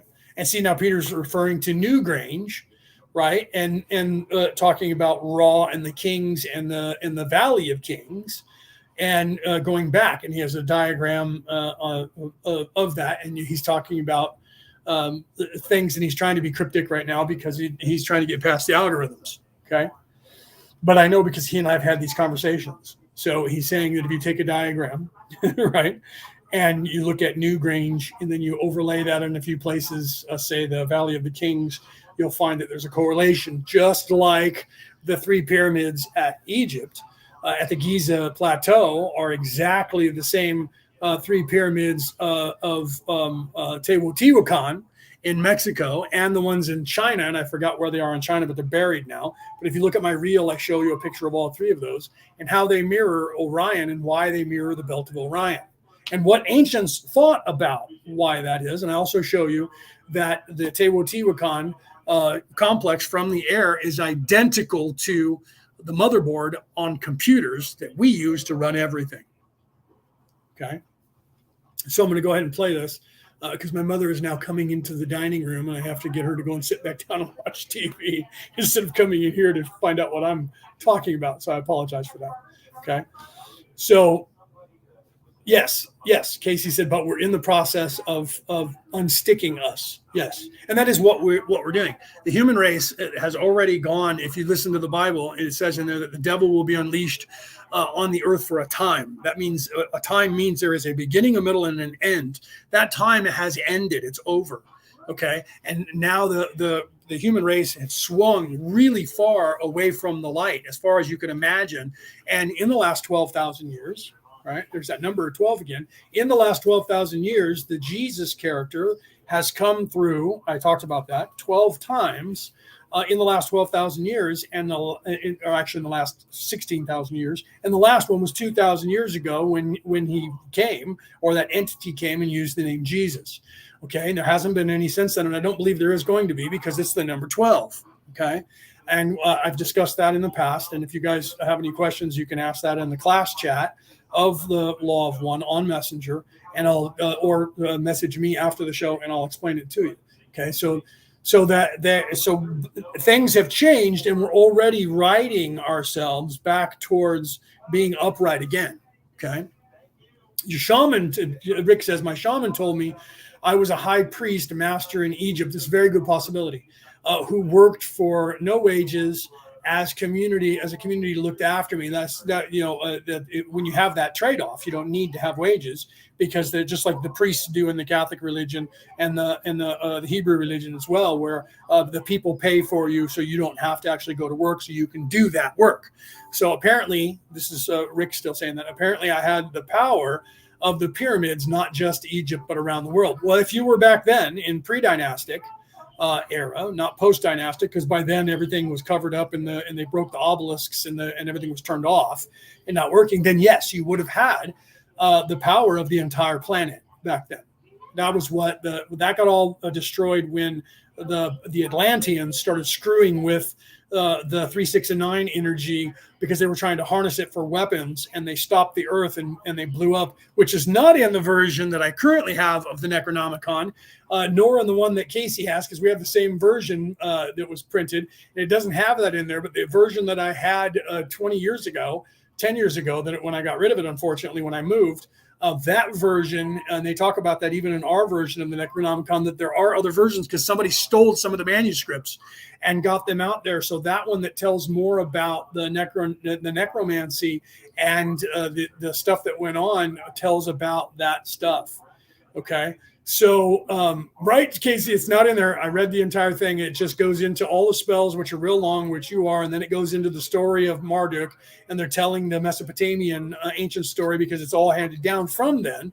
But it's not 100% accurate. It's very close. It's not verbatim. So it is paraphrased, but you get the gist of what happens with Marduk and Tiamat but you don't get the weight of the battle and everything that she created and everything that was cast and all the stuff that happens unless you read the Enuma Elish. So I don't know if I'm saying that right. If you look that up, okay, and read that. So, but it's not in there. I'm going to find the other copy, Casey. When I do, I'll let you know who published it and when. And then we can read that, and maybe I'll do a show on that one, because that's what I thought when I bought this one. But this one has all the spells and all that, but nothing about the necromancy, nothing about the wandering in the desert by the mad Arab. Even though they have a section called the Testament of the Mad Arab, that testament is the Mesopotamian creation story. That's all that is. But you can finish reading it. I would speed read through the spells, because remember we talked about that. If they took that long to cast a spell, then an entire army would sack them 2 weeks or a month before they would cast one spell, because the spells are a whole freaking chapter to do the spell. If you have the time to do it, I can see that. But the reason the Druids solidified everything into smaller amounts was so that you didn't have to sit there for a month, because they literally in that. I'm sure you're there. They literally have that to open up the gates. It takes you 9 months just to prepare. And then it takes you another 9 months, because you can only cast one spell per month. So it takes you from start to finish 9 months or 18 months to just do that. I mean, that's the Egyptian Book of the Dead, and just told slightly differently. And the Egyptian Book of the Dead is very long, and it's all about sailing on the boat to try and keep your immortal soul from going to hell. And you have to have all this knowledge, or at least the paperwork, buried with you, and that's why they would do that. So the spells were there for you, so that you knew the names of the gods of each gate, so that you could open the gates and make it all the way into heaven. That's not a joke. That entire religious aspect and ideology of Africa and the central, the east, far east, at the time was very long and drawn out. And you had to have all of this knowledge to be able to. You had to know the names of the gods, and you had to speak to them at the right time of the month and the right day and the right night with the right moon, and all of this had to happen. They were very specific about that. Whereas the Druids consolidated all that and went, okay, you need to be able to do this stuff in one word. And we talked about that with the finding of that stone that they found back in 2021 that they just put out for the world, with the writing on that stone, that's more than just one word, and it doesn't mean the name of the person that's buried in that grave. It's more the creation story than it is that. We talked about that, Casey. You and I talked about that. So the pomp and circumstance of these older religions in the East go very in depth, and they're very long-winded, and that's part of their culture. It still is. Even though we Irish or the Celts and the Vikings tell long-winded stories, when it comes to spell casting, we're like one word here and one word there. It's very very centered and very non a waste of time. It's just that our verbiage when we tell a story goes on forever when we talk. But the actual spell casting is very precise, very direct, because you have to be that way. And that's why they had it so drawn out, was because it had to be so direct. There was no room for error whatsoever, because error would be the doom of you. Do you see? But it's just insane the amount of time that it took to get anything done in the past. But you also have to remember that back then, when they were doing this, people lived for 50,000 years. So I guess 90 days or 120 days, a half a year for one spell was like 15 minutes or 5 minutes to us. So for us to consolidate so that we're casting a spell in only a few minutes, I guess would be about the same in our lifetime. If you look at how long they lived and how short we live, and the amount of time is probably culpable, to each timeline. Do you see? So it's a matter of perspective again, right? It's a matter of perspective again, depending on the timeline that you're in. Right? Pamela's laughing. Right? All night long. Yeah. I mean, let's be serious. Yeah. So you have to realize that there's a culture. When I was in philosophy, learning philosophy, my teacher, who was in fact a monk, wore the brown robe with the white rope tied around his waist. Not a joke. He was teaching, to fully understand a philosophical ideology or spiritual ideology or anything, you have to get into the head of the writer and understand or understand. There's that word again programmed into my mind. I just said it twice the wrong way. I said understand. I don't stand under anyone, and neither do any of you. So for me to understand or to comprehend what is the motivational factor for a writer to write it, you have to realize what was happening to them at their time. What was their station in life? Who were they? When did they live? What was the politics? What was the religious background that they had? What was the education that they had to truly understand? And that coincides with the famous quote, which I've made a reel of the man pushing a rock up the hill, right? When pushing a rock up the hill, you cannot truly understand. There's that word again. You cannot truly understand the actual what it all entails until you get to the top, and you can turn around then and reflect on the journey. It's the same to realize what someone meant in the past. You have to realize what it meant to them at the time they wrote it and what was their motivation to truly. But then you have to also look at the words that they use. Like, for instance, one of the biggest debates is Jesus with Mary Magdalene. Literally 2,000 years ago, in that language of Pharisee or Sanskrit, depending on which language they were using, and Jesus was speaking Sanskrit most of the time, that in that language, the word companion literally meant spouse 2,000 years ago. Now it means your buddy. My companion's my bud, my pal, one of my people that I hang with, my posse. Those words translate to the exact same meaning as companion, but 2,000 years ago in that language, at that time, companion meant spouse. Okay. So you have to look into these things. That's why Zachariah Sitchin, when he was trying to read a language that was 4,000 years old, he was assuming because he had some knowledge, he didn't understand understand the language of the Mesopotamian people, but he did have a little bit of background in the Akkadian language, and the Akkadian people lived next door to the Mesopotamians at the same time. So he assumed when he saw Enki or Anu that he was talking about the god Anu, because that was a god that was in the pantheon of the Akkadians, who were in fact Greek at the time and not Arabs. Okay. So, but their culture has integrated since then, but at the time when that was written, it hadn't integrated enough to where that word translated. And we have words like that in the modern language that translate to something completely different.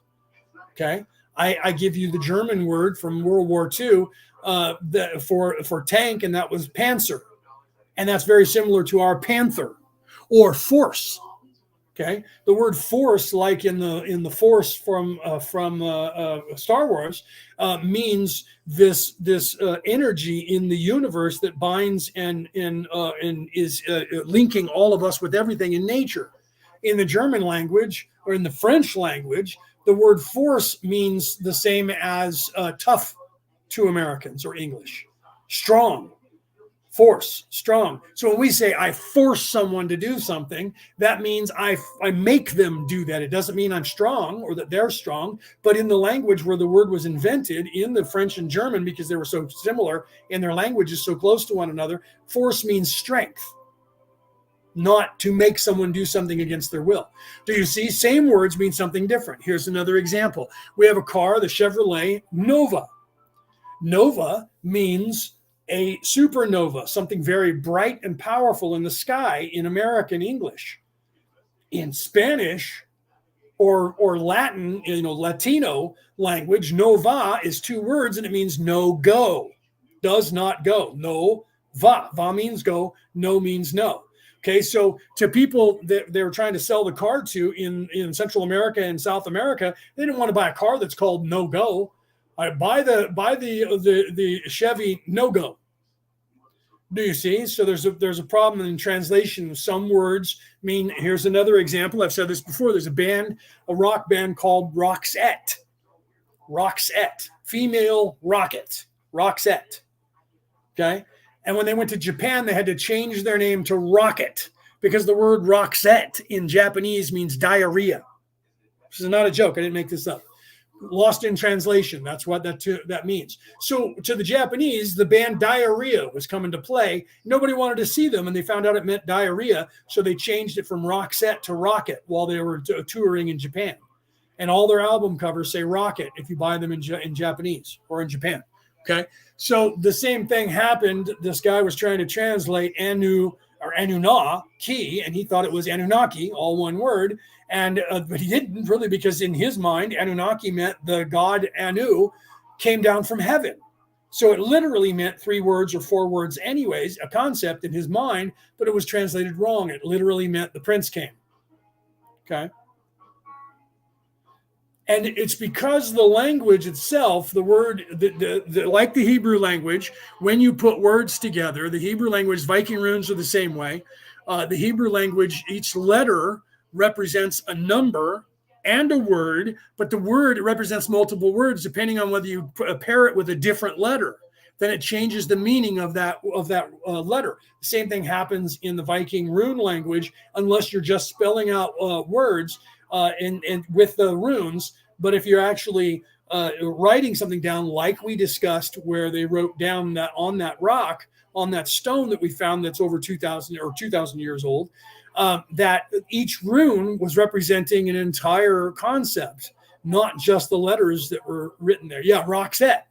Yeah, Ricketts. That's funny, Rick. You're funny, dude. Right? Ricketts. Rockets. Roxette was the, but it means the same thing. Penny.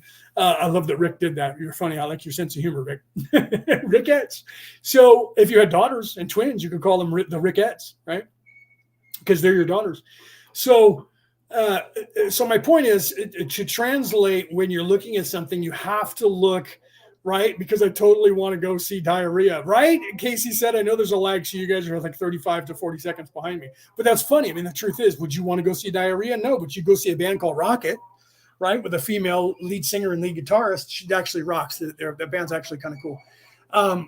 But they never got really, really big. Well, they got big, but they didn't, conquer the world like, say, Metallica or somebody else like that, like Amon Amarth or somebody who's got like 100 albums out. So, or AC/DC, everybody knows them from Australia. So, so my point is, you have to look back in time at the translation and find that. When I was translating the Nostradamus quatrains, I actually taught myself to read Old French from 1500s when he wrote that, from the 1500s and the 1400s, so that I could see whether or not the people were taking liberties. And you'd be surprised how many people will actually tell you, and some don't. They'll tell you this word could mean this or that, and it changes the sentence completely. And the ones who do that are the ones that are being very scientific, and they're telling you, I'm not sure what this means, because it could mean this or that or this. So if you put these together, it changes what the whole quatrain means, and they give you all the examples. The ones who don't do that and they just tell you that, that's the ones that pissed me off, because I saw that in one book, and in another book, the person was just giving me what they thought, their interpretation. And I said, okay, that's wrong. I need to learn this language so that I can then read it for myself. And so I got a book that had the actual quatrain written down the way that Nostradamus wrote it down, and then a translation. And then I would translate it to see if the person was translating it properly, to whether or not I agreed or disagreed. That's what scientists do. And I literally did that with all of those. And then I had a book which is banned. You can't get it.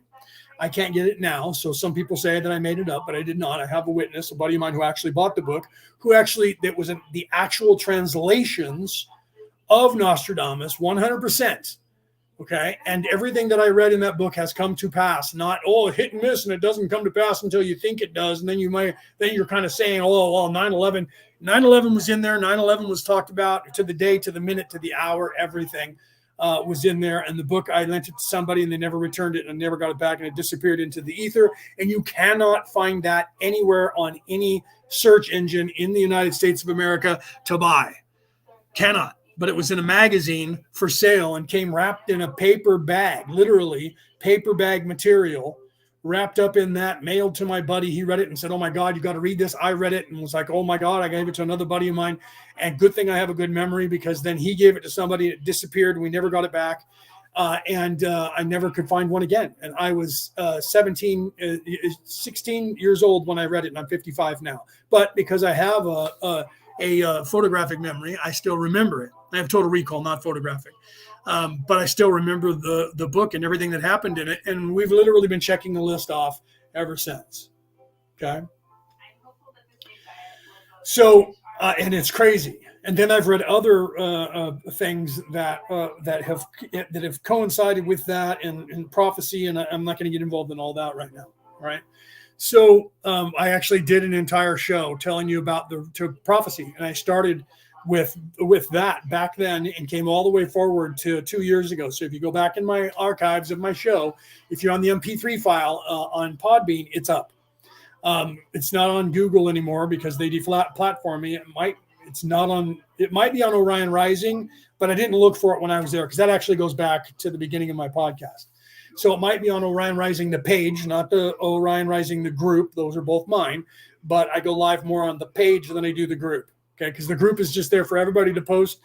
So people just are like on there and I don't do much with it because I have Ancient Aliens Worldwide, which, like I said, we're about to hit 300,000 members. This is the largest alien hunting group on Facebook, on that platform.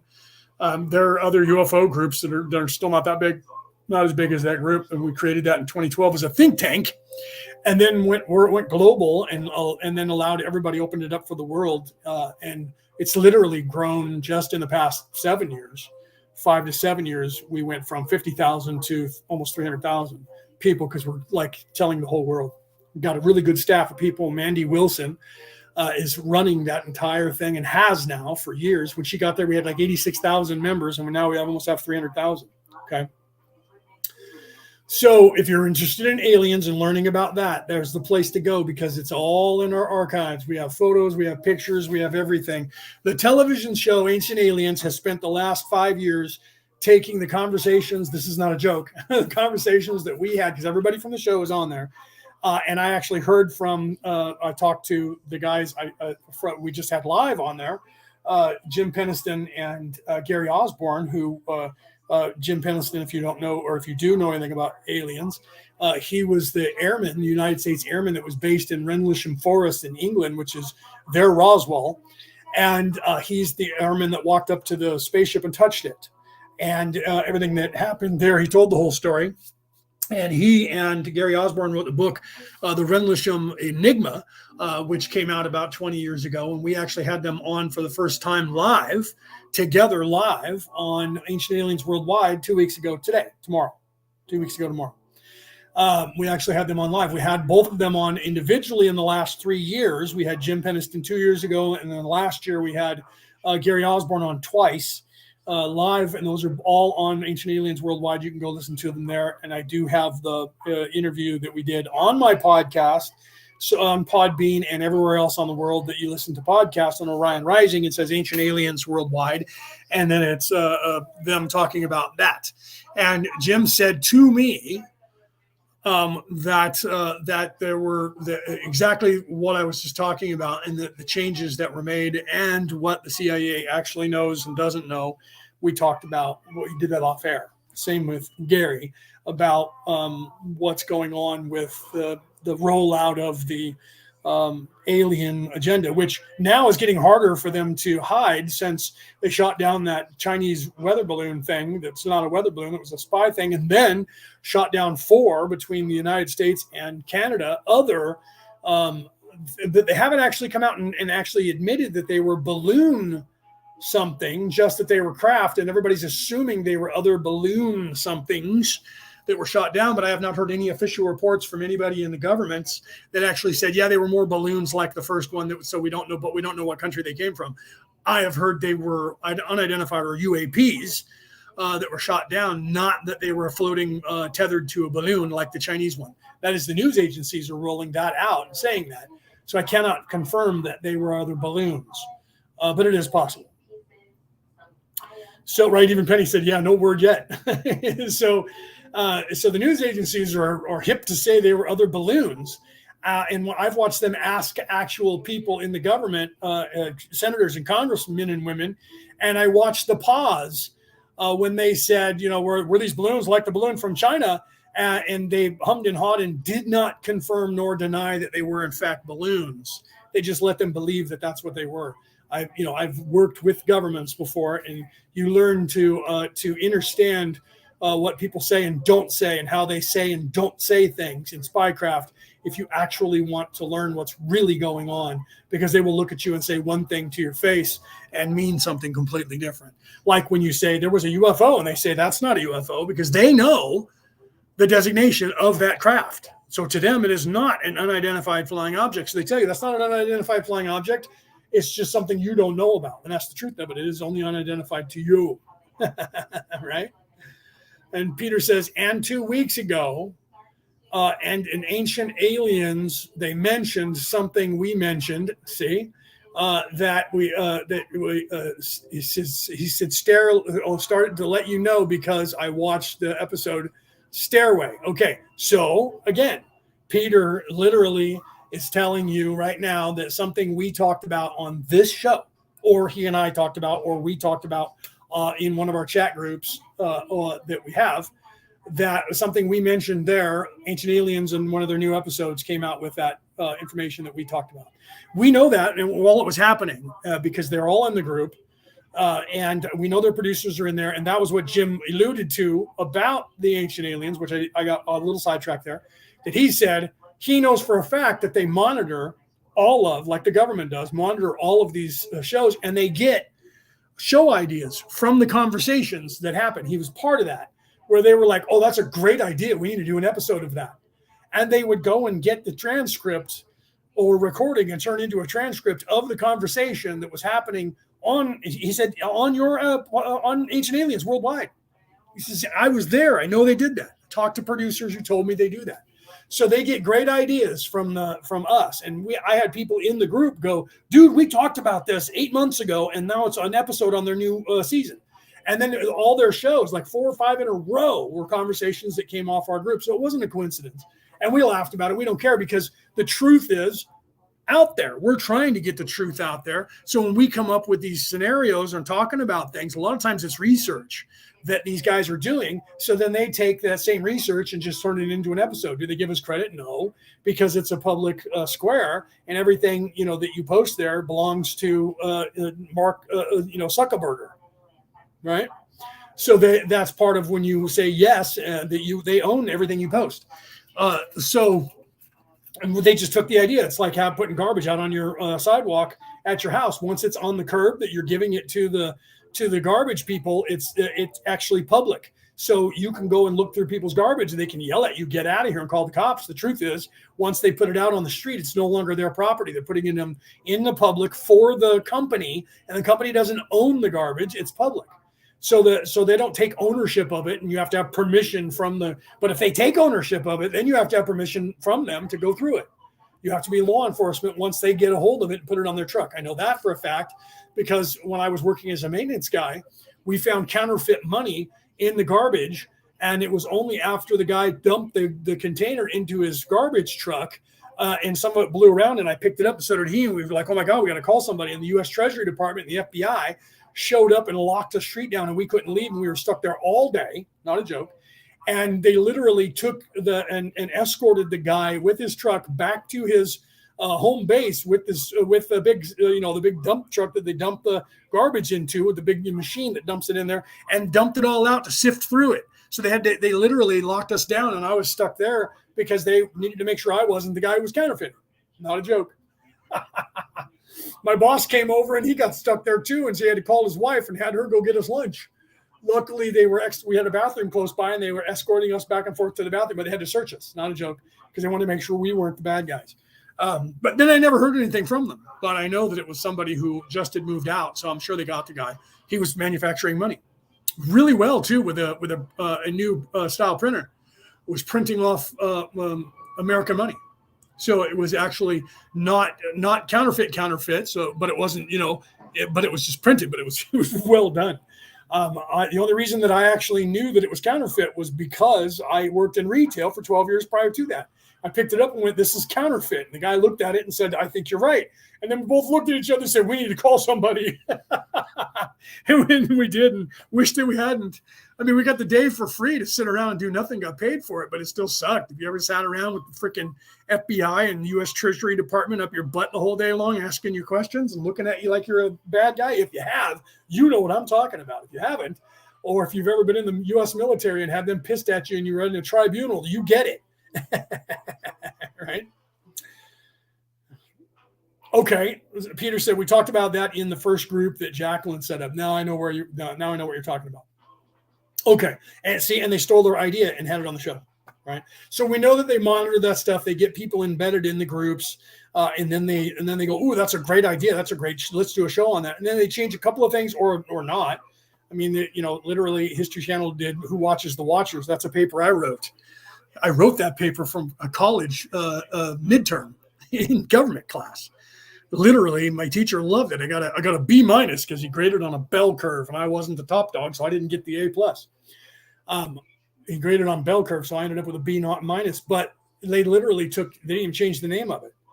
They literally took my Who Watches the Watchers and made a documentary over it, and it's all the research that's in there, all the words that are in there is exactly word for word what I wrote. They didn't even change the title. They just slapped video to it and had a narrator read what I wrote and my investigation. Not a joke. I wouldn't make that up. I used to have a copy of it, but when I got rid of my yacht, unfortunately, when I gave my yacht over to my captain, sold it to him, I left some stuff on board and I didn't get all of it back. And that was one of the briefcases that I had there, had some of my paperwork that was kind of important, that had my certifications in it, and it happened to have that copy of that, which would look like garbage to anybody else. Why is he keeping this copy of his graded copy of when he was in government class in 1994? Right? That would just be someone go, he doesn't need this. They didn't realize that was the only copy left in existence that proved that I actually wrote that. Not that I was going to sue History Channel, because anybody who watches that, the information that's in there is information you need to know, because it literally is describing, who watches the watchers. If there's people like our federal government that could be weaponized. Weird that in 1991 to 94, I did that. I was thinking it was 93, the exact year. When I did that, my concern was, what if our government, our watchdog government, the FBI, CIA, NSA, got corrupted and became a political tool of some political party? Who watches the watchers? And that was literally what that was about. And guess what? Some of the question is going on right now is whether or not both sides of our government, the Republicans and the Democrats, have weaponized this political system, has weaponized these people that are supposed to be impartial. They're supposed to be the watchdogs of all people, including everybody except for the judiciary system and even them. What if that became corrupted? And now that's an investigation that's clearly happening in the United States and all around the world. So obviously people like myself, because the other person who did that was our President Carter, who is now going into hospice. He also back then, not too long after I did a study. It was in the year 2000 or so. He did a study about elections and rigging elections and said the same thing, that if the weaponization happens of these overseeing parties happens, it will be easier to corrupt elections in the United States. And to be very careful about the system that we're using to going into a system that we're going into now, because of the corruption that could occur and would occur. And now that's happening, or there's a possibility that it's happening. So people like myself, who are very forward thinking or looking at things in the past, have looked at things and wrote papers saying we need to be careful with how much we trust in these people, because if they're weaponized, then we're in trouble. And if you believe that about John F. Kennedy, what has come out, why would the investigative people, the CIA, cover up and say nobody can investigate for 100 years what was going on with John F. Kennedy? And moreover, why did these same agencies, a lot of you don't know this, why did these same agencies also put a moratorium on the January 6th investigation for 85 years? Why would they do that? If there's nothing to see there's no reason for any kind of cover up. Why are they telling everybody they can't investigate it? Same thing with JFK. So there's a reason that they tell you that. They're telling you that because they're hiding something. Otherwise, why would they be telling you that? There's no reason for it. If in fact everything they say happened on January 6th, exactly the way they say, there's no reason that they wouldn't want the other side, the opposing view, to look into it. No reason whatsoever. Let them look. Here's all of our stuff. Come on in. I got nothing to hide. Here's all the facts right in front of you. So you don't have to be a conspiracy theorist. You only have to be an adult to look at the John F. Kennedy assassination and say, why is it that at the time, who was the director of the CIA directly after the John F. Kennedy assassination? George Bush Sr. George Bush Sr. gave up being the director of the CIA to run for vice president with Ronald Reagan. When George Bush Sr. became the president of the United States, the very first thing he enacted was literally he signed a declaration that said the CIA could no longer assassinate the heads of any government without the direct permission of the president of the United States. Why was that the most important thing for George Sr. to do? Because George Sr. was in Texas in the CIA at the time of John F. Kennedy's assassination, and when questioned for the rest of his life, said that he could not recall his whereabouts at the time. You're in the CIA? That's like saying, I don't know where I was on 9/11.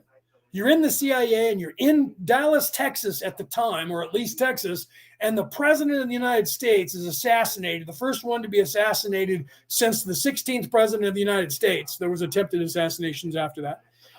That was successful, and you don't know where you were, and then all of a sudden you went from a field agent to the top guy in less than 10 years. You're the director, and then when you leave being the director, when you get the power, the very, very first thing you do, swear in as president, I do. Nobody can assassinate the president of the United States or any head of any country directed by the CIA, which means if he's telling you that means the CIA had that power when he was in charge any longer unless the president says so.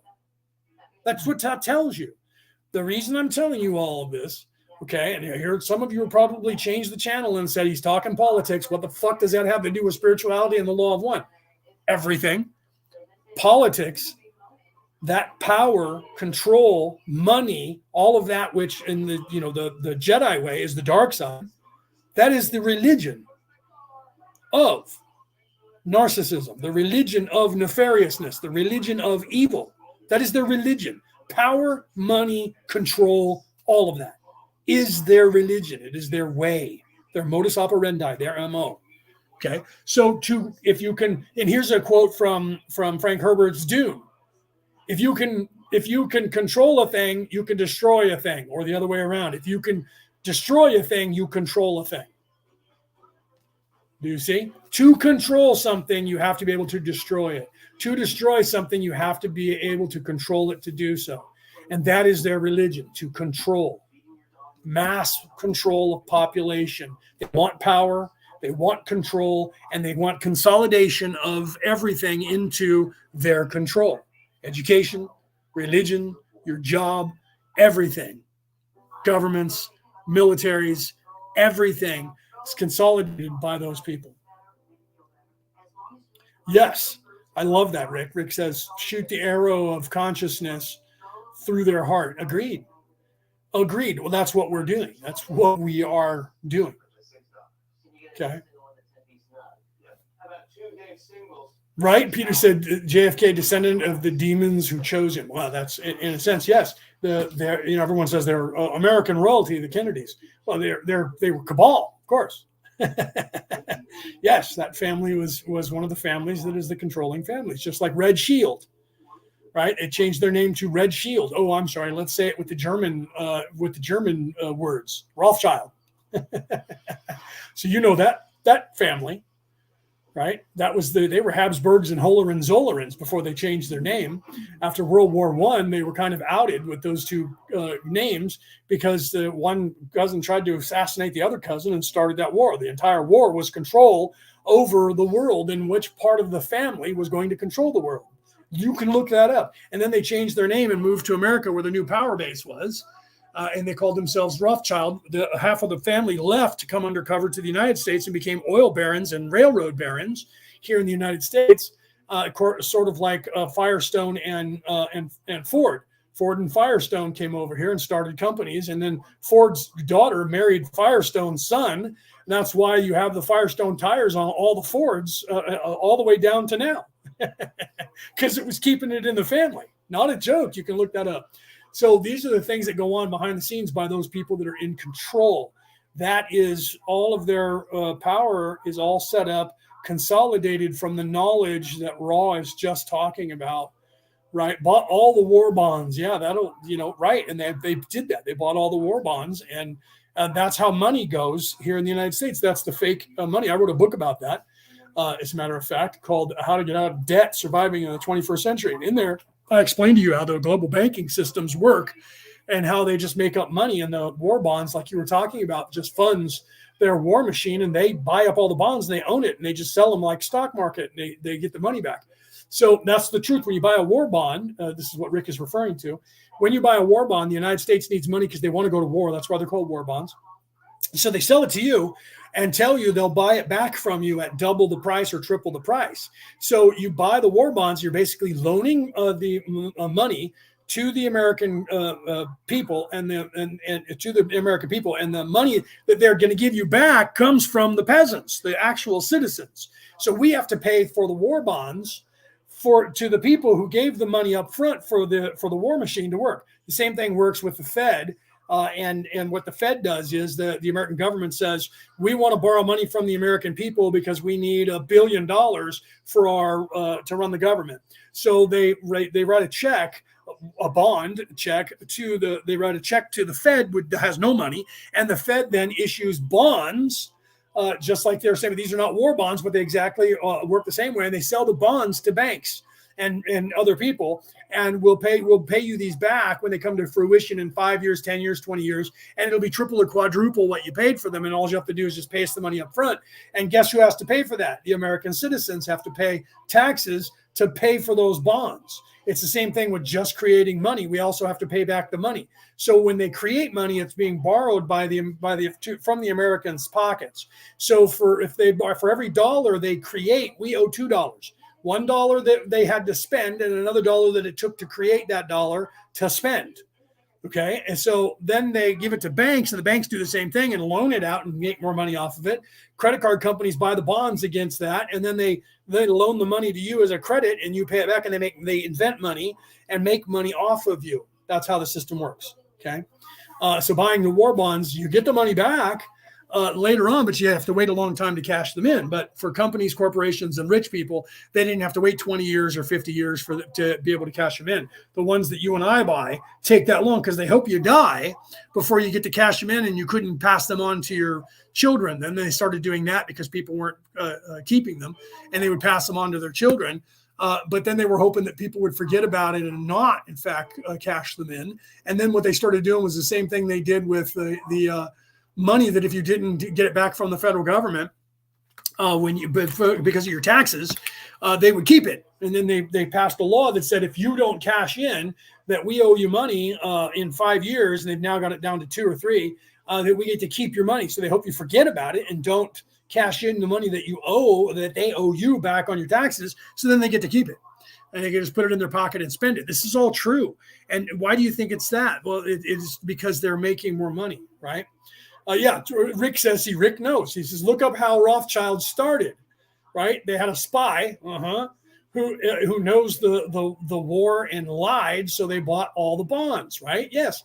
Same thing. You look at all the firearm companies, it's the same thing, right? And he goes on to say, at dirt cheap prices, and now they're worth all kinds of money, and they sold them off. So, but it's true.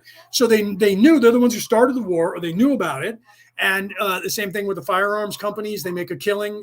Business is good. Killing is my business, and business is good. That's the name of an album by what was the name of the rock band? The guy that used to be in Metallica.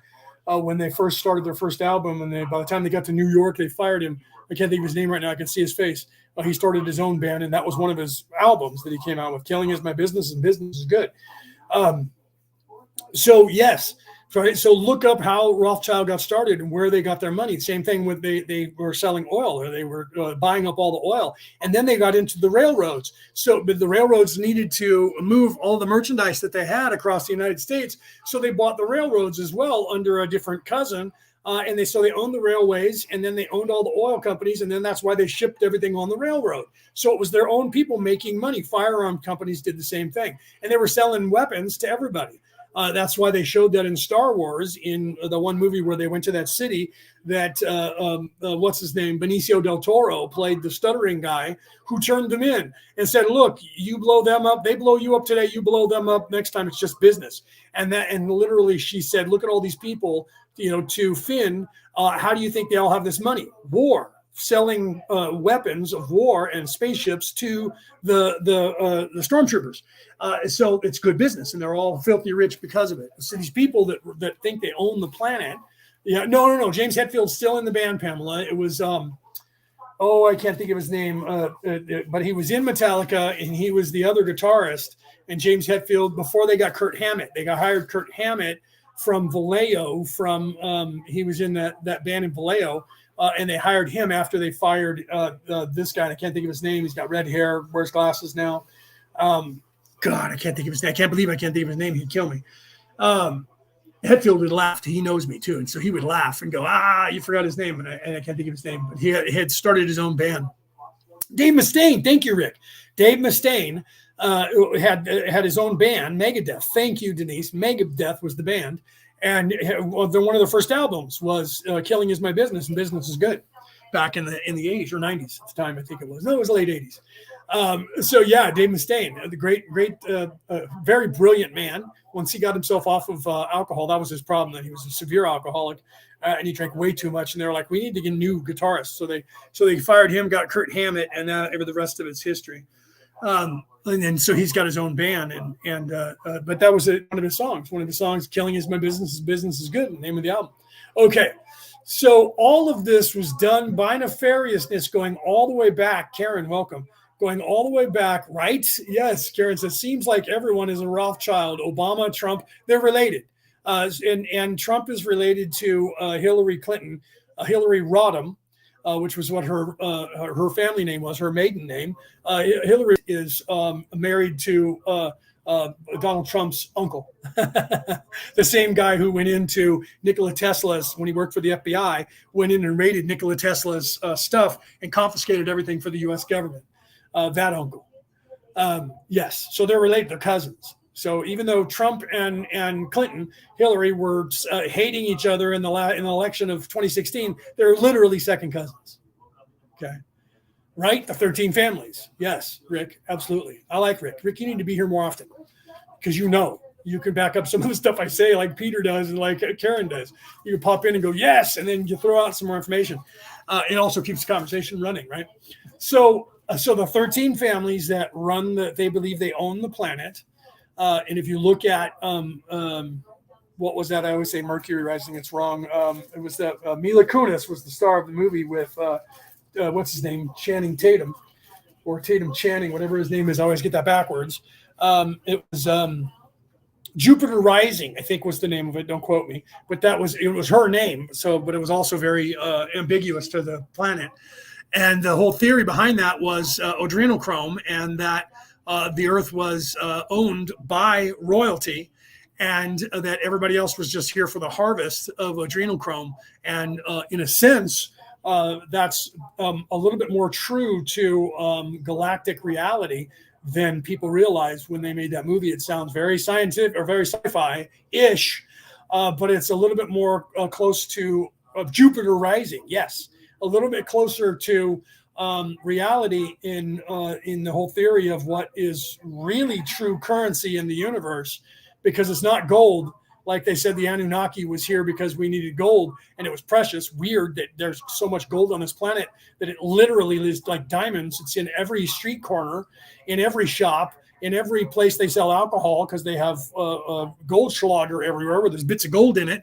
And you can literally go to any shop anywhere where there's a mall, and you're going to find 3 or 4 diamond shops that sell diamond and gold. So if it's so rare, why is that it's fucking sitting around everywhere? Okay, so they weren't coming here looking for gold. They were coming here looking for something else, right? There are theories they were looking for ormus, which is white gold, which is it is a rare thing, and you have to know how to make it. And I make it, and I use the ancient Egyptian method of making it for when they called it Cleopatra's milk. And if you don't make it just right, it will give you the shits because milk of magnesia is a side effect of making ormus. She used to bathe in it. and that is only made from two sea salts on the planet, the Dead Sea salt and the sea salt from the ocean that is under Antarctica that most of you don't know about.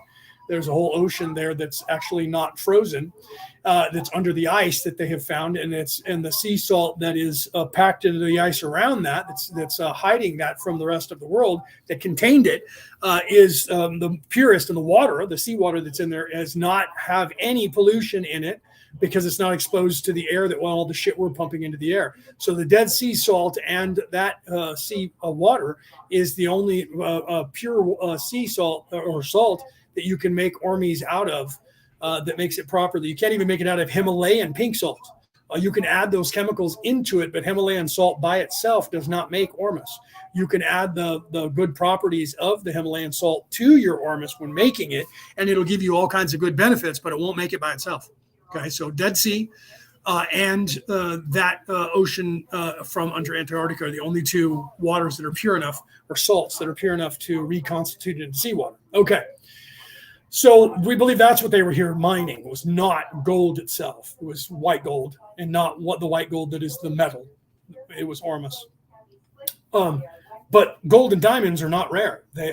People just convinced everyone that they were worth a lot of money. Therefore, everyone pays a lot of money for it because you will. Just like leather jackets are going for $800. And when the stock market crashed, when Obama was in charge, they were selling, at that time, they were going for $500. All of a sudden, they were selling them to people for $50 because they needed the money. Because it only costs them like $5 to make. They sell it to us for an 800% markup. Okay, I'm going to get off here because my mother's still staring at me, and I still have to make dinner.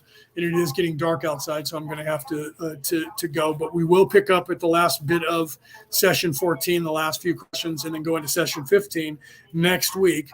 And Rick, if you're not already in the chat for this class on Messenger, you might want to have somebody throw you in there real quick, or message me afterwards, and I'll get you in there if you want to continue conversation. We speak all day, all week long in that chat about stuff, and we go on with our conversations, which carry over into this show and then carry over after the show to there. And I'm available for people if they have questions to ask questions, and I will give you stuff there. But if not, you don't have to. But I hope you come back, Rick, because I really like your input. You have a good knowledge, and having people that are knowledgeable in the show. That's why I make sure to tell people when you guys say things, solidifies the information that I'm talking about with you guys and around the world, because they know I'm not just making it up when I'm saying something and then you guys pop off with yeah and this and that, and it pertains to what I'm talking about. It shows them, the audience around the world that will be listening to this or is listening to this, that it's not just me making this up, that there are other people on the planet who see that stuff as well. So thank you guys. And those of you who will continue in the chat, I'll see you in a little while in the chat. And for those of you around the world, you didn't get to hear this live, except for on these MP4 platforms of YouTube and Facebook, but you guys are listening to this anywhere you pick up the podcast, literally on the planet.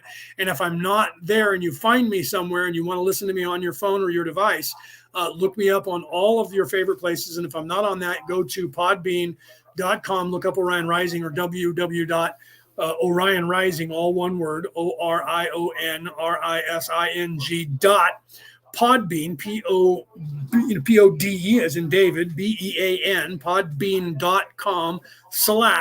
When you do that, it'll take you right to my channel, and the RSS number is there for you to copy and paste whatever app you use to listen to your favorite podcast on.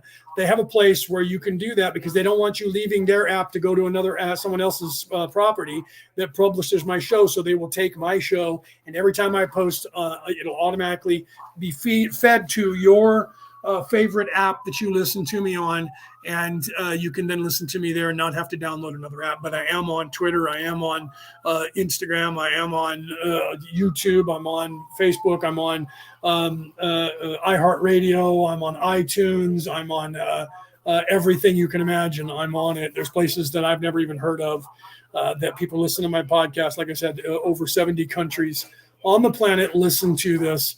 Not live. So if I were going live on those platforms, which I might start doing again, I used to go live on on Spreaker and Spotify, which is the same company now. I might start incorporating this and going live on there because I am doing mostly non-visuals these days, just doing an MP3 broadcast. Even though it's MP4, you're only seeing the images of the Law of One and the opening images to my song.